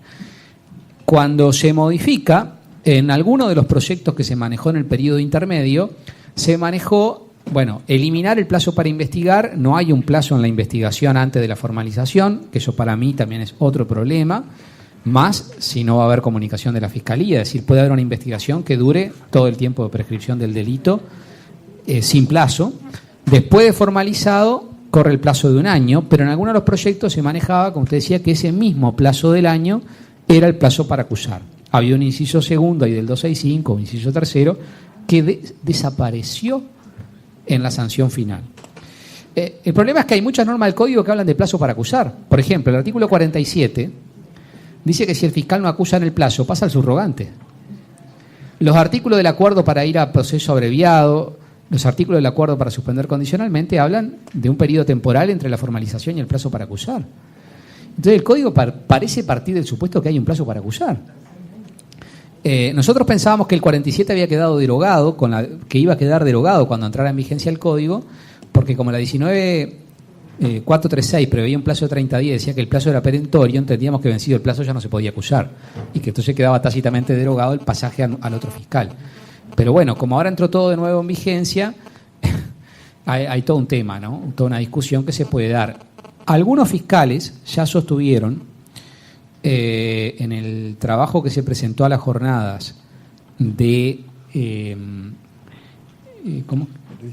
Patricia Marquisá y esta fiscal que está en Soriano, sostuvieron que ellas entendían que el plazo del año era también un plazo para acusar, que no era solo un plazo para investigar, porque si es un plazo solo para investigar, la consecuencia es venció el año, no pueden seguir investigando. Sostuvieron que también debería ser un plazo para acusar, pero lo cierto es que no hay norma, no hay ningún artículo en el código que diga eso, salvo un caso que es cuando se pide el sobreseimiento. Cuando se pide el sobreseimiento, si el juez lo rechaza, por ejemplo, porque hubo oposición de la víctima y pasa al subrogante, ahí puede haber un plazo para acusar, porque el artículo 128 o 27 o 29 por ahí, sí, dice 129.5, si el fiscal subrogante, 129.4, el fiscal subrogante dispondrá de un plazo de 20 días para expedirse, reiterando el pedido de sobreseimiento o continuando con el proceso según su estado. Claro, hay que ver si ya se hizo la audiencia de formalización y no queda más nada para hacer que acusar. ¿Los 20 días para qué son? Se supone que para acusar. Si pidió el sobreseimiento, la víctima se opuso y lo mandan al subrogante. El subrogante puede pedir el sobreseimiento, en cuyo caso se terminó, o puede decidir llevar adelante el caso. Si decide llevarlo adelante, tiene que acusar. Ahí podría haber un plazo. Pero fuera de ese caso, no sé, Santiago. No, es que en realidad no lo hay. Estaba pensando, pero no lo recordaba ahora, si en la instrucción número 7 se hacía alguna mención, la instrucción general, que también es un tema de la Fiscalía, pero estrictamente no lo hay, y a mí me resulta, si bien la sistemática apuntara a eso, uno podría equiparar el plazo de investigar para acusar, me resulta difícil de argumentar de que vencido el plazo de la investigación precluya sin más la oportunidad para acusar. Es difícil, digamos, ¿no? Por más que uno piensa que... Pero tendría que estar regulado explícitamente, creo yo. Digo, he oído de parte de la Fiscalía que bueno, que esto no es un problema porque nunca se van a tomar tanto para acusar, pero bueno, eso no puede quedar en ese planteo, digamos, ¿no? Además, fíjense que hay otro artículo que incide, que es el del límite temporal de la prisión preventiva, que quedó, el 235, que quedó ahí, que pensamos que esta solución también había quedado derogada o iba a quedar derogada con el plazo de los 30 días. El 235 dice que si transcurrieron 2 años contado del momento efectivo de la privación de libertad y aún no se dedujo acusación, cesa la prisión preventiva, con lo cual parecería que para el Código podría haber acusación aún después de 2 años.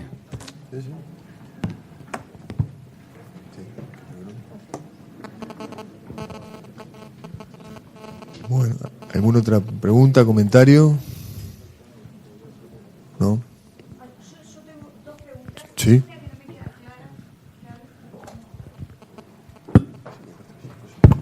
Hola, buen día, ¿qué tal?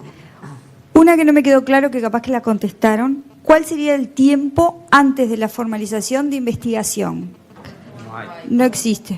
No hay. Salvo la Entonces, prescripción. nosotros lo que tenemos que hacer es influir en la Fiscalía de tal forma que decida hacer alguna cosa en vía administrativa o jurisdiccional. Ahí está. Administrativa, seguro. Y jurisdiccional, ¿cuál sería el artículo? Esa es la primera pregunta. Sí. Hay un instituto en el ahora que me perdí.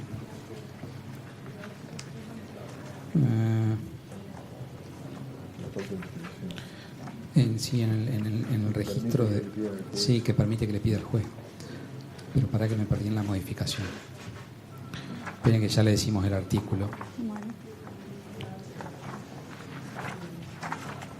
Es el artículo de la investigación fiscal.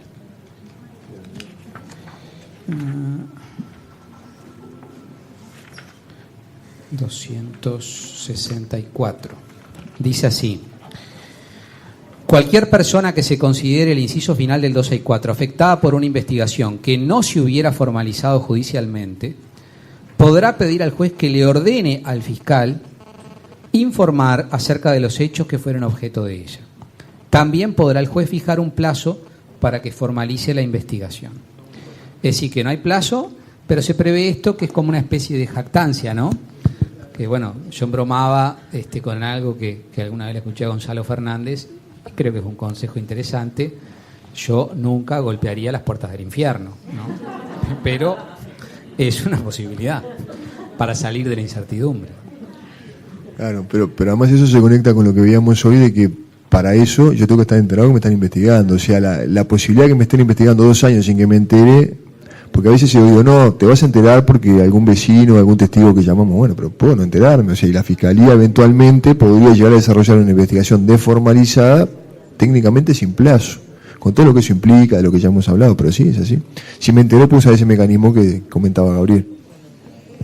Bueno, gracias. La segunda, que tampoco me quedó clara, es cuál sería la oposición al corte de las 24 horas por la acordada que la Corte sacó hace poco con esos términos bastante genéricos que sacó. Entonces, ¿cuál sería el punto de quiebre para la oposición de la defensa? ¿Sí? Bien. Porque puede ser importante, porque en definitiva la mayoría de las veces la Fiscalía cuenta con medios de prueba que no han relevado en forma o que se les cae después. Y entonces en ese apuro de las 24 y las 48, de repente uno sale corriendo al proceso abreviado o a la suspensión condicional con cierta, yo diría a veces, responsabilidad, porque queda todo como en el aire. Y eso lo he visto mucho también. Sí. No, es que comprendo que la base de eso es justamente la dificultad que genera ese plazo, que es constitucional y que ya sabemos todos que por un lado es una garantía, pero desde el punto de vista de la Fiscalía es complicado poder armar el caso ni siquiera en 24 horas, porque a veces entre que empiezan a reunir elementos, supongamos que pasó a las 8 de la noche, y empiezan a reunir elementos a través de la cooperación de la policía, etcétera, pero llega a la audiencia a la 1 de la tarde y han tenido pocas horas para poderlo trabajar. Eso lo entiendo.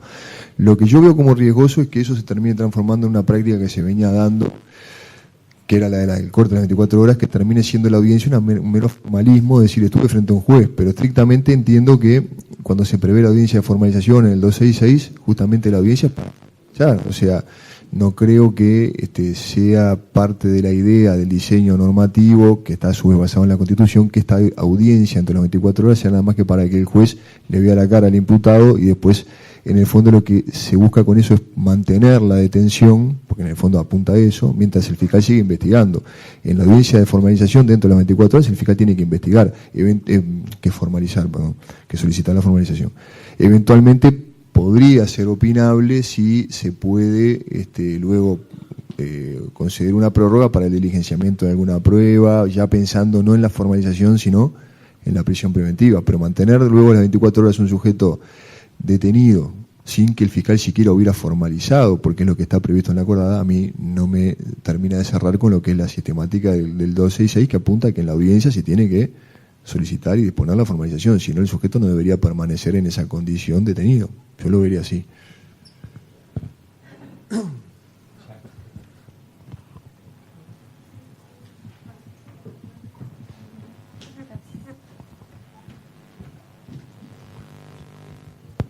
Gracias. No, más que preguntas, unos comentarios, unas aclaraciones que nos quedan una dudita. En los acuerdos reparatorios, primero, que son entre la víctima y el imputado, la víctima va a estar asesorada o asistida en ese momento por la Fiscalía, no tiene que ir con abogado, ¿verdad? Porque el código no lo establece. Pero el otro día se nos planteó el caso que eran 1.500 pesos y el hombre no cumplía los requisitos para ir por defensa pública. Entonces, le iba a salir más caro el abogado que el acuerdo. Es decir, iba a terminar perdiendo la víctima. Es decir, hay gente que piensa que, no sé, plantea que sí es necesario abogado, pero creo que el código no lo establece. Por otra parte, un problema que se plantea, o por lo menos a mí se me ha planteado, es en el caso de llegar a un abreviado, que yo lo entiendo que es lo más conveniente cuando yo tengo la carpeta de la Fiscalía y me procuré las pruebas que el imputado me dijo que existían y que no existían, y el hombre seguía diciendo que no quería un abreviado. Íbamos a ir a juicio oral sin tener absolutamente nada. Por más que se le explique los beneficios y no aceptan. No, soy inocente, pero cuando tenemos un reconocimiento por varias personas, cámaras, y ellos siguen negando.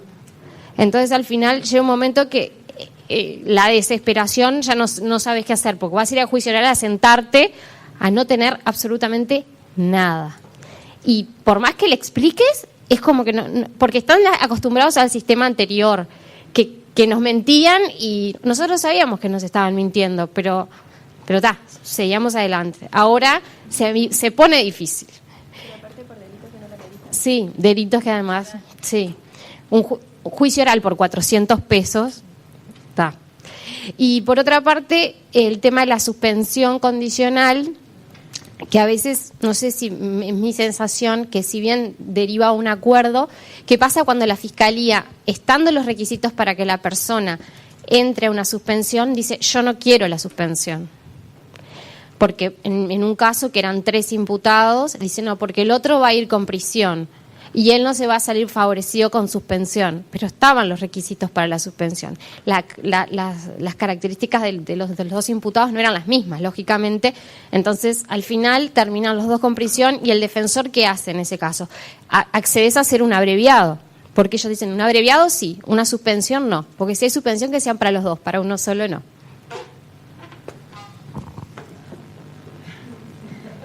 Mucha cosa.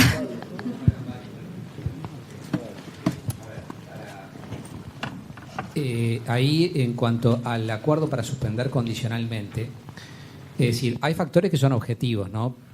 Presupuestos que son objetivos, el tipo de delito, etcétera. Pero hay otros que son más subjetivos. El interés público en la persecución, ¿quién lo mide? Si hay interés público en perseguir a ese imputado por su grado de participación o no, es muy difícil, porque eso es incontrolable, ¿no? Es decir, porque si el fiscal dice, bueno, yo tengo interés público, por más que esté dado, el delito entra objetivamente en el supuesto, no es ninguno de los delitos excluidos, pero yo no quiero porque hay interés público, y bueno, si hay interés público en la persecución. Y eso es imposible de medirlo, porque ¿cómo lo medimos? Si el titular de la pretensión punitiva dice que hay interés público en la persecución, hay un tema ahí lateralmente que anoto, que es que en los procesos viejos se puede el acuerdo para ir a proceso abreviado, pero no está previsto, nos lo planteaban en un posgrado, un caso que pasó, no está prevista la suspensión condicional para los procesos viejos. Lo cual es un problema, porque en algunos casos entra perfecto un proceso viejo en un acuerdo para suspensión condicional y no está previsto, con lo cual, bueno, se podría plantear la duda de si se podría aplicar el código nuevo, invocando principio, que es un instituto que beneficia, que bueno, pero la norma que regula la aplicación en el tiempo no lo prevé, ¿no? Después, sobre la asistencia letrada, en el caso del imputado no hay ninguna duda que la asistencia letrada es un derecho irrenunciable, ¿no? Y aun cuando tenga medios, todos sabemos que tiene derecho a tener un defensor, y si no lo nombra, el Estado debe proveérselo. Te recordarán, bueno, por ejemplo, cuando el caso de Gregorio Álvarez, cuando llegó a declarar, le preguntaron qué nombra defensor, el de oficio que esté de turno. ¿Ah? Perfecto, por más que tuviera sus medios, tiene derecho a tener un defensor público que lo defienda en el caso. En el caso de la víctima, lo que prevé el código es el derecho de la víctima. En el artículo 78 dice que el denunciante o la víctima que fueren abogados se pueden asistirse profesionalmente a sí mismos, y el artículo 79 dice que a las víctimas carentes de recursos que lo solicitaren se les proporcionará asistencia letrada mediante defensor público o a través de consultorios jurídicos de universidades públicas o privadas. Es decir, que si la víctima lo solicita y cumple los requisitos, se le debe nombrar un defensor público o derivarla a un consultorio jurídico. Por ahora, el único consultorio jurídico que está prestando este servicio es el de la Universidad de la República, que ya tiene un convenio con el Poder Judicial. y tiene un sector incluso que está dedicado al asesoramiento a las víctimas, lo cual me parece muy interesante, además, que el consultorio tome este tipo de asuntos. Pero no está previsto como un requisito preceptivo, ¿no? Sí, en la regulación de los acuerdos reparatorios no está previsto, o sea que de algún modo establece ahí que el fiscal es el que debe instruir. Yo creo de todos modos que es un aspecto que puede ser discutible, porque el 79 que recién mencionaba Gabriel habla justamente de que si manifiesta su intención de participar en el proceso de la víctima debe designar defensor, y si no habría que designarle uno. Y yo creo que esa línea me parece más garantista, porque los acuerdos pueden implicar hasta en la propia redacción. Yo recuerdo lo que comentaba hace un rato Gabriel, bueno, cómo incide después en una acción reparatoria, pero si el acuerdo llega a estar formulado por el abogado, por el defensor del imputado, en términos que después dejen, más allá de la discusión teórica, que comprende o no, pero si el acuerdo pone al final la cláusula típica, bueno, que comprende todo, renunciando a cualquier reclamación por cualquier rubro, esto, aquello, y menciona todo, y la víctima está sin abogado, me parece que en ese acuerdo, por las implicancias que tiene, debería participar un defensor. Entiendo que a veces es complicado porque son cosas claro, menores, en ese caso, por ejemplo, era complicado por el tema del monto, sí. Pero uno se pone a mirar y hay una situación de que no hay igualdad, porque la persona también no sabía, no entendía, entonces al final le tenés que designar un defensor, pero por sus ingresos la defensoría no le da, y un defensor particular le iba a cobrar más y a él le iban a pagar 1.500 pesos, o sea, sí, son cuestiones prácticas que se dan, comentario porque justamente es como difícil, pero yo entiendo que la persona tendría que tener defensor en ese caso. Sí, es verdad que estrictamente no es un requisito, pero parecería, o por lo menos en el artículo de los acuerdos reparatorios, el 79 me genera esa duda, pero sí, es un tema de compleja regulación práctica. Yo creo que de todos modos, en ese caso igual tendría que tener derecho, como comentaba Gabriel recién, a la designación de un defensor, si lo pidiera, y sobre todo por las repercusiones que puede tener en la práctica. La otra es decir, bueno, el fiscal es el que asesora a la víctima, bueno, es otra línea de análisis, pero estrictamente está previsto en el código como sistema que la víctima tenga su propio asistente, que no es el fiscal necesariamente, ¿no? Parecería más claro si manifestó la voluntad de participar y está participando al principio, ahí va a tener ya el defensor. El problema es si es un acuerdo reparatorio que se logró, la víctima no participó de repente en el proceso, porque de repente puede no haber participado en la audiencia de formalización, porque el acuerdo puede ser posterior, y bueno, y lo hace sin asesoramiento el acuerdo. Aclaro que yo soy absolutamente partidario de la asistencia letrada, me parece imprescindible en general. Pero claro, si se logra extrajudicialmente sin la participación, después se lleva, y bueno, y ahí podría darse sin asesoramiento, bueno, yo qué sé. Coincido que en principio debería ser con asesoramiento. Bien. Allí.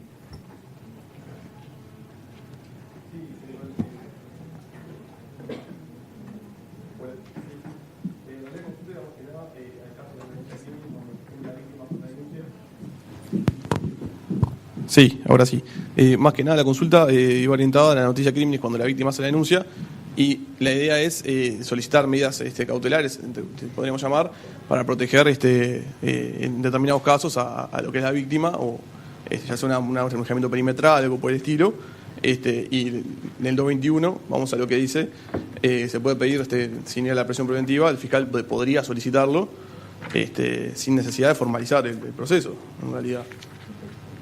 Y eso es una cierta incongruencia, como yo la acostumbrado en realidad, formalizar, y ahí tendría que notificarle al imputado, en realidad, en ese caso, o el que le están investigando, que en realidad todavía no es simplemente investigado, es indagado en este caso.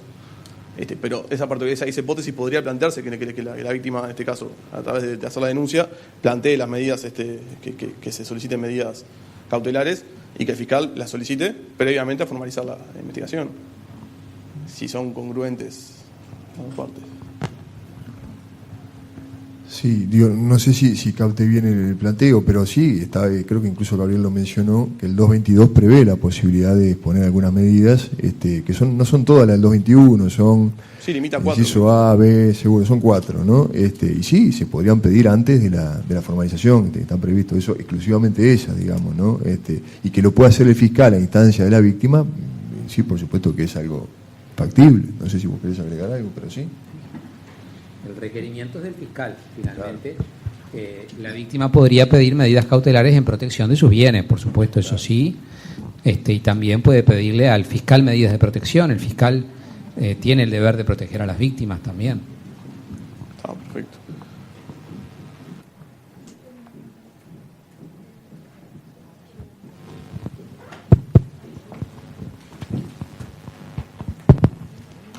Tengo una pregunta más sobre proceso abreviado, que no me queda clara.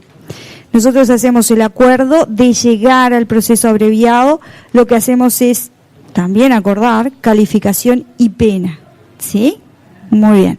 Desde el punto de vista de la sentencia, he leído sentencia del proceso abreviado que dice la acusación fiscal que llevan y leen allí, ¿sí? Es esta. La defensa se allana a lo que la acusación fiscal dice. Entonces, y ahí está mi confusión y por eso la pregunta, desde el punto de vista de lo que es la naturaleza procesal.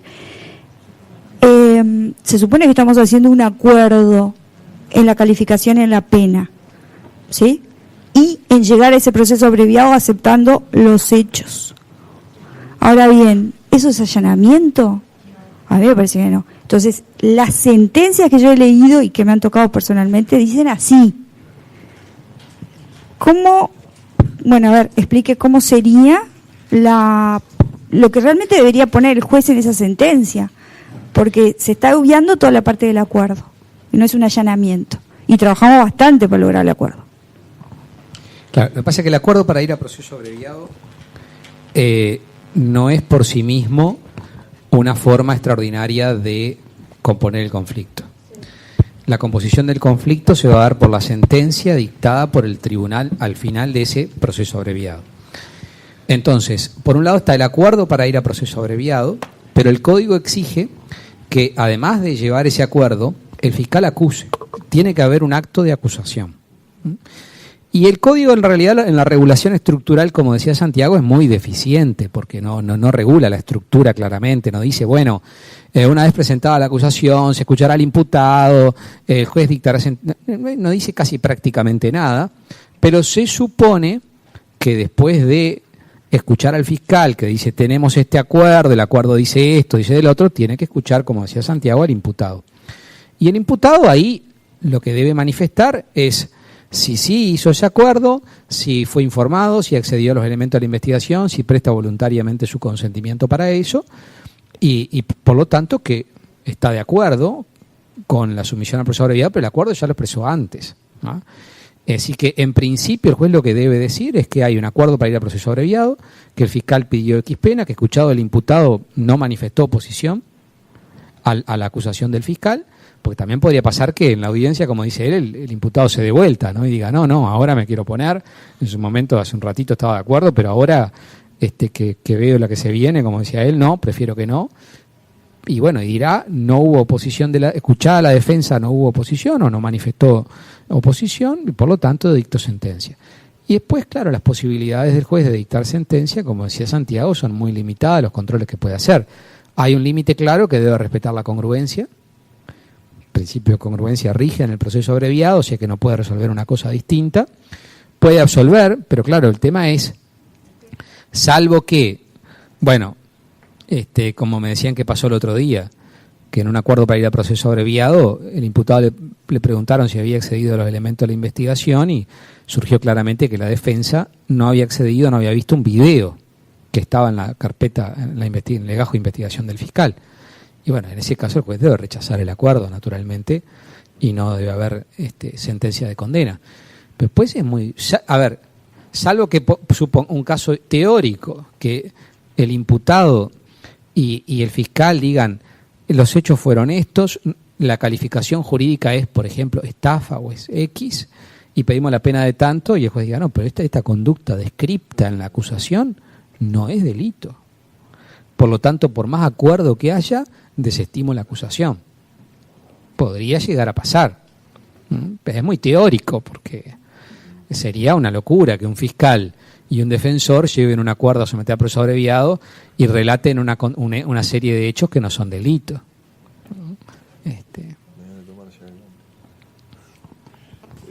Yo, insistiendo en ese punto que usted planteaba, yo me quedé pensando, hablar de allanamiento obviamente, como lo planteaba recién Gabriel, no en el sentido que el allanamiento en sí mismo le ponga fin al proceso, porque va a haber una sentencia eventualmente de condena, que es lo que efectivamente va a ponerle fin. Pero el allanamiento, ¿en qué consiste en esencia? En aceptar los hechos y la pretensión. Que en esencia es lo que está haciendo la defensa cuando dice no me opongo o me allano, como he oído que a veces dice, sí, me allano en lo que plantea el fiscal, estoy de acuerdo en lo que está planteando el fiscal. O sea que, más allá del término que quizá pueda no ser el ideal, en esencia refleja lo que está ocurriendo. La defensa no está simplemente aceptando los hechos, que es lo que sí plantea el código, pero está aceptando algo más que eso, está aceptando de alguna manera también la pretensión punitiva que está contenida en la acusación. De modo que no sé si vos le ves algún inconveniente a la expresión, pero en el fondo hay un allanamiento. Que no tenga la consecuencia directa que en el proceso civil tiene, que le ponga fin por sí solo, es otra cosa. Pero la defensa se allanó. También en el civil hay sentencia. O sea que... Claro, también. Bueno, evidentemente sí. Ahí hay.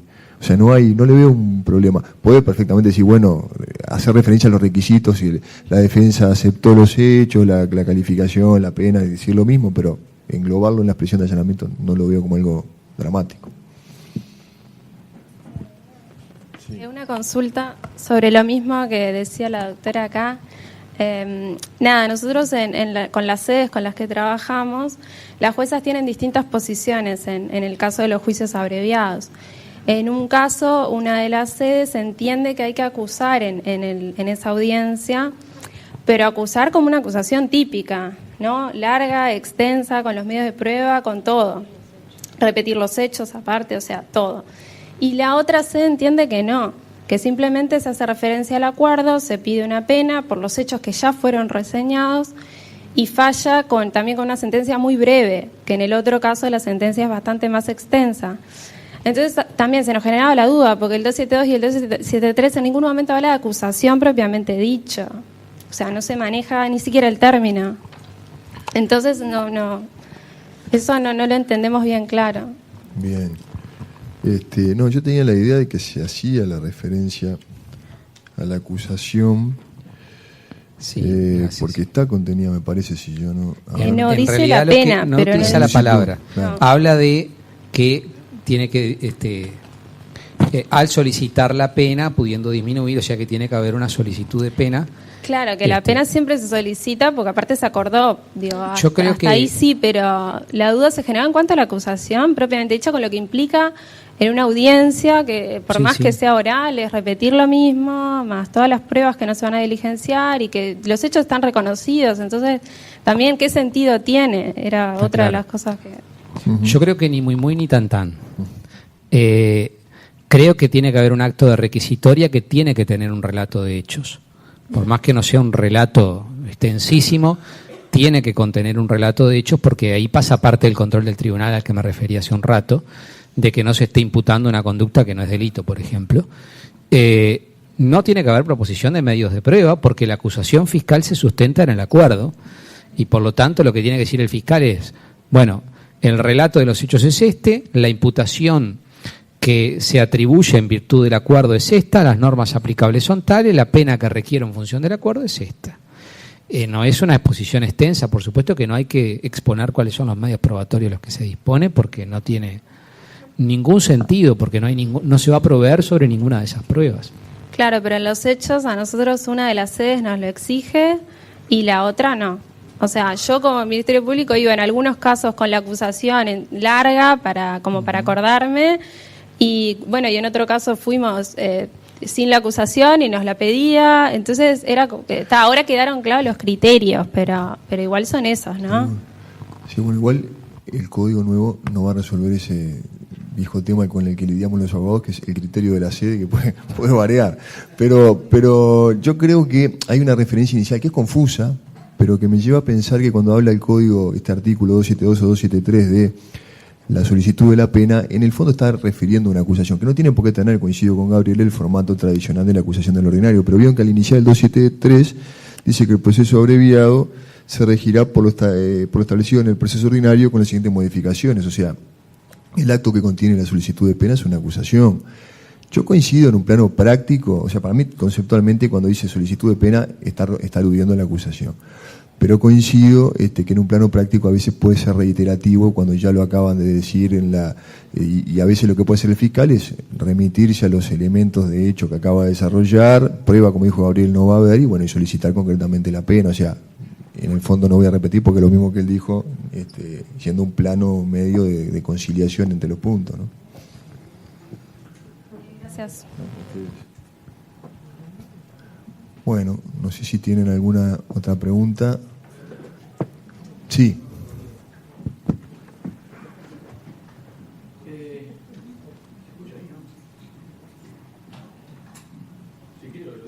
Sí, se escucha, tenemos muy fuerte. Valentín hizo una breve referencia recién al tema de la retroactividad de la ley procesal más beneficiosa, ¿no? Es un tema amplio debatido en la doctrina dogmática.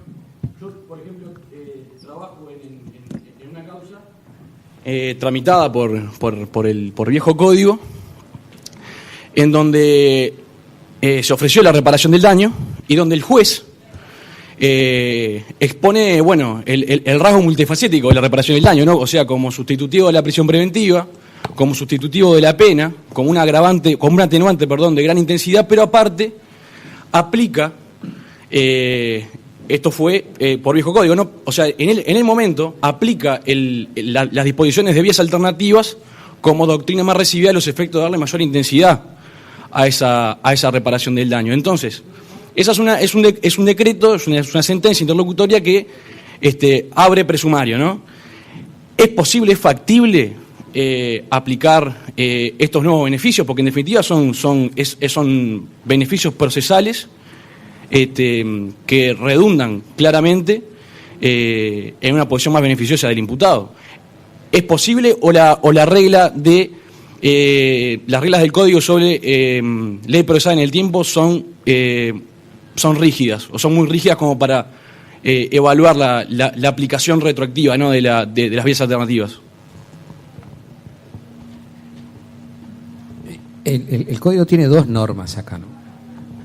Una es la norma general de aplicación en el tiempo, que está en la parte general, que se aplica en general a la ley procesal penal, que en realidad no es una norma que haya tomado las pautas de otros códigos procesales penales modernos, que son más sencillas y creo más garantistas, sino que lo que hizo es, tomó el CGP, en realidad, tomó el CPP del 97, Código Tati Peri, que tomó el CGP, y se pegó textual, regla aplicación inmediata, plazos que están corriendo, recursos que se interpusieron, no se aplica inmediatamente, la regla de la perpetuatio jurisdictionis, o sea que si un juez está entendiendo en un caso y se cambia la regla de la competencia, sigue entendiendo el juez designado por la ley anterior o competente por la ley anterior, y después termina con una frase que hay que ver cómo juega con el resto, que dice que todo ello, esto, como ustedes recordarán, toma parte del CPP viejo, salvo que la nueva ley suprime un recurso o elimina determinado género de prueba, en cuyo caso el todo ello no se sabe qué quiere decir, ¿no? Porque se supone que el todo ello está queriendo consagrar otra excepción a la regla de la aplicación inmediata, porque todo ello en los tres incisos anteriores está la regla y dos excepciones, se supone que se está refiriendo de vuelta a la regla. Y después dice, o en general perjudica al imputado, o sea que si la nueva ley perjudica al imputado, tampoco se aplica en forma inmediata. En cuyo caso, dicho proceso se regirá en ese punto por la ley anterior.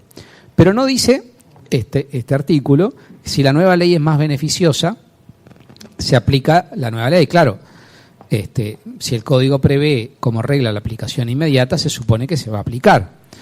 Ahora, el tema es que para la aplicación del código no rige esta regla general, sino que rige la regla del 402, que es la regla de aplicación en el tiempo de las disposiciones del CPP en particular. Y el 402, en vez de consagrar una regla general sencilla, dice esto se aplica, esto no se aplica, esto se aplica. Entonces, dice, por ejemplo, el 402 que se aplica, por ejemplo, el proceso abreviado, lo dice el 402.2, que se aplican los acuerdos reparatorios, lo dice el 402.3, pero no dice nada de la suspensión condicional. O sea, acuerdos reparatorios, sin duda que se puede, por esta norma, proceso abreviado, sin duda que se puede, suspensión condicional, bueno, podemos dejar este artículo ir a la regla de la aplicación inmediata? Bueno, el problema es que el 402.1 dice, desde el día de la entrada en vigencia de este código, el nuevo régimen se aplicará a todas las causas que tengan inicio a partir de dicha fecha. Es decir, causas iniciadas después. Entendiéndose por inicio la fecha en que llega a conocimiento del fiscal, o sea, la noticia criminis. Las causas penales en trámite a la fecha de la entrada en vigencia continuarán rigiéndose por las disposiciones del Decreto Ley 15.032, se olvidaron de decir, y modificativas. Se supone que no rige solo el CPP desnudito del 80, sino todo lo que vino después, pues si no tendríamos un retroceso, hasta que la sentencia definitiva pase en autoridad de cosa juzgada, o sea que establece claramente la regla, es que hay que aplicar el CPP viejo. Y después dice, acuerdo para ir al proceso abreviado sí, acuerdo reparatorio sí, pero suspensión condicional no dice nada, mediación no dice nada. Entonces, si uno va a la aplicación de esto, parecería que no. A la regla general no podríamos ir porque está esta regla puntual. Pero claro, si uno lo mira de un plano más de la normativa internacional, de una lectura más, bueno, ahí pueden plantearse más dudas, ¿no? La otra discusión que teníamos la otra vez, la prisión preventiva, ¿no? Si querés plantearlo.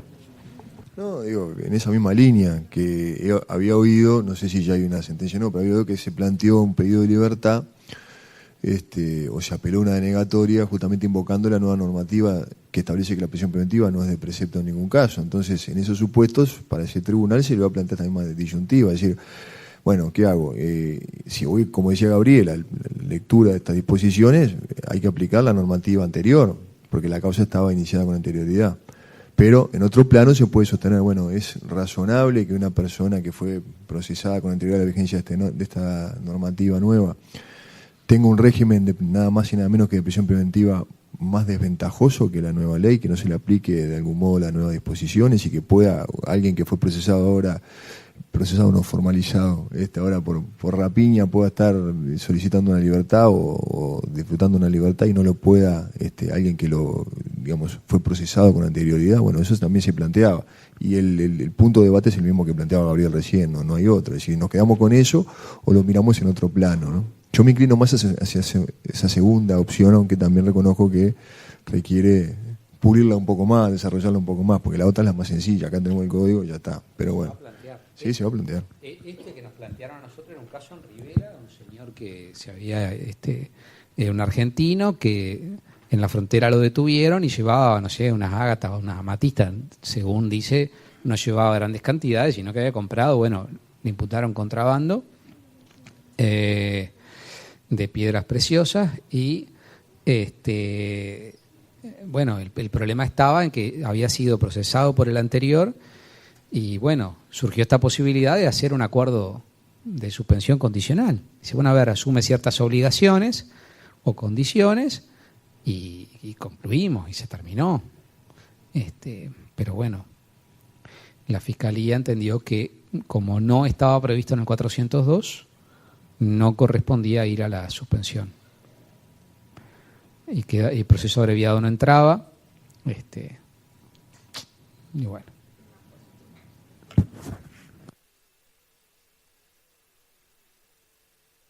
Bueno, muchas gracias por haberse quedado hasta acá.